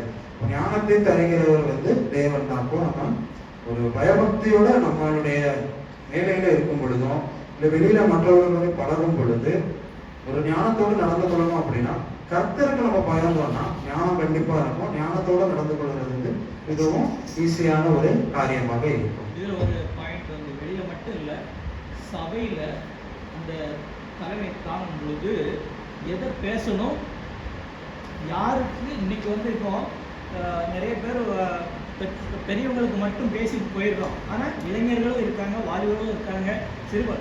ஸோ எல்லாருக்கும் பொருந்துற மாதிரி பேசவும் கற்றுக்கணும். அந்த ஞானம் வேணும். அதாவது இப்போ என்ன தேவையோடு இந்த சபைக்குள்ள வந்திருக்காங்க, அந்த தேவைகளை அறிஞ்சு அது கிருபை பொருந்தியதாக இருக்கணும். வெளியில போகும்போது என்ன எரிச்சலாக இருக்குது அப்படின்ட்டு போகக்கூடாது. அதையும் பார்த்துக்கணும். இது வந்து நம்ம இன்னைக்கு ஞானம்னா பிரச்சாரி மக்கள்கிட்ட யார்கிட்ட எப்படி சக்தி சொன்னால் சக்தியை போய் சேர்க்கணும். எல்லாருக்கும் இந்த சொன்னா தேவை சொல்லி கொடுக்கு. ஒரு வேலைக்காரன்ட்ட எப்படி பேசணும், ஒரு எஜமான்ட்ட எப்படி பேசணும், வேலைக்காரன் பேசுறதுக்கு எஜமான பேசுறது வித்தியாசம். அப்ப எப்படி பேசினா சத்தியத்தை அவங்க சொல்லலாம், ஞானமாய் இந்த நடக்கும். ஒரு குடும்பத்துக்குள்ள எல்லாருக்கும் என்னென்ன தேவைன்னு தனித்தனியா இருக்கும். எல்லாருக்கும் ஒரே மாதிரி இருக்குமா? எல்லாருக்கும் ஒரே மாதிரி இருக்குமா? இப்போ ஒரு ஃபுட்டு தேவை இருக்கும், உனக்கு ஒன்று தேவை இருக்கு, இன்னொன்று. ஆனால் இதையும் அறிஞ்சு அவங்கள கோவப்படுத்தாம சரி இந்தா அப்படின்னு சொல்லணும். அதே போல தான் நம்ம ஒரு இதில் வரும்போது எப்படி தேவன் நம்மளை அறிஞ்சு அவர் நமக்குடைய தேவைகளை சந்திக்கிறாரோ, அதே போல நம்மளும் மற்றவங்களுக்குன்னா இந்த சபை குடும்பத்தில் இருக்கும்போது எல்லாருடைய தேவைகளையும் அறிந்து நம்ம வார்த்தைகள், நம்முடைய வசனங்கள் அது இருந்துச்சுன்னா அது இன்னும் பெருக்கும் அப்படிங்கிறது. நான் எப்படி பார்க்குறேன் அப்படின்னா, ஞானமாய் நடந்து காலத்தை பிரயோஜனப்படுத்தணும்னா வசனம் முடியுது அப்படின்னா இது ஊழியத்துக்கு அடுத்த காரணம் நான் பார்க்குறேன். எவ்வளவு அது யாராக இருந்தாலுமே காலம் பொழுதான காலம், சீக்கிரமாக ஆண்டவர் வர போகிறாரு.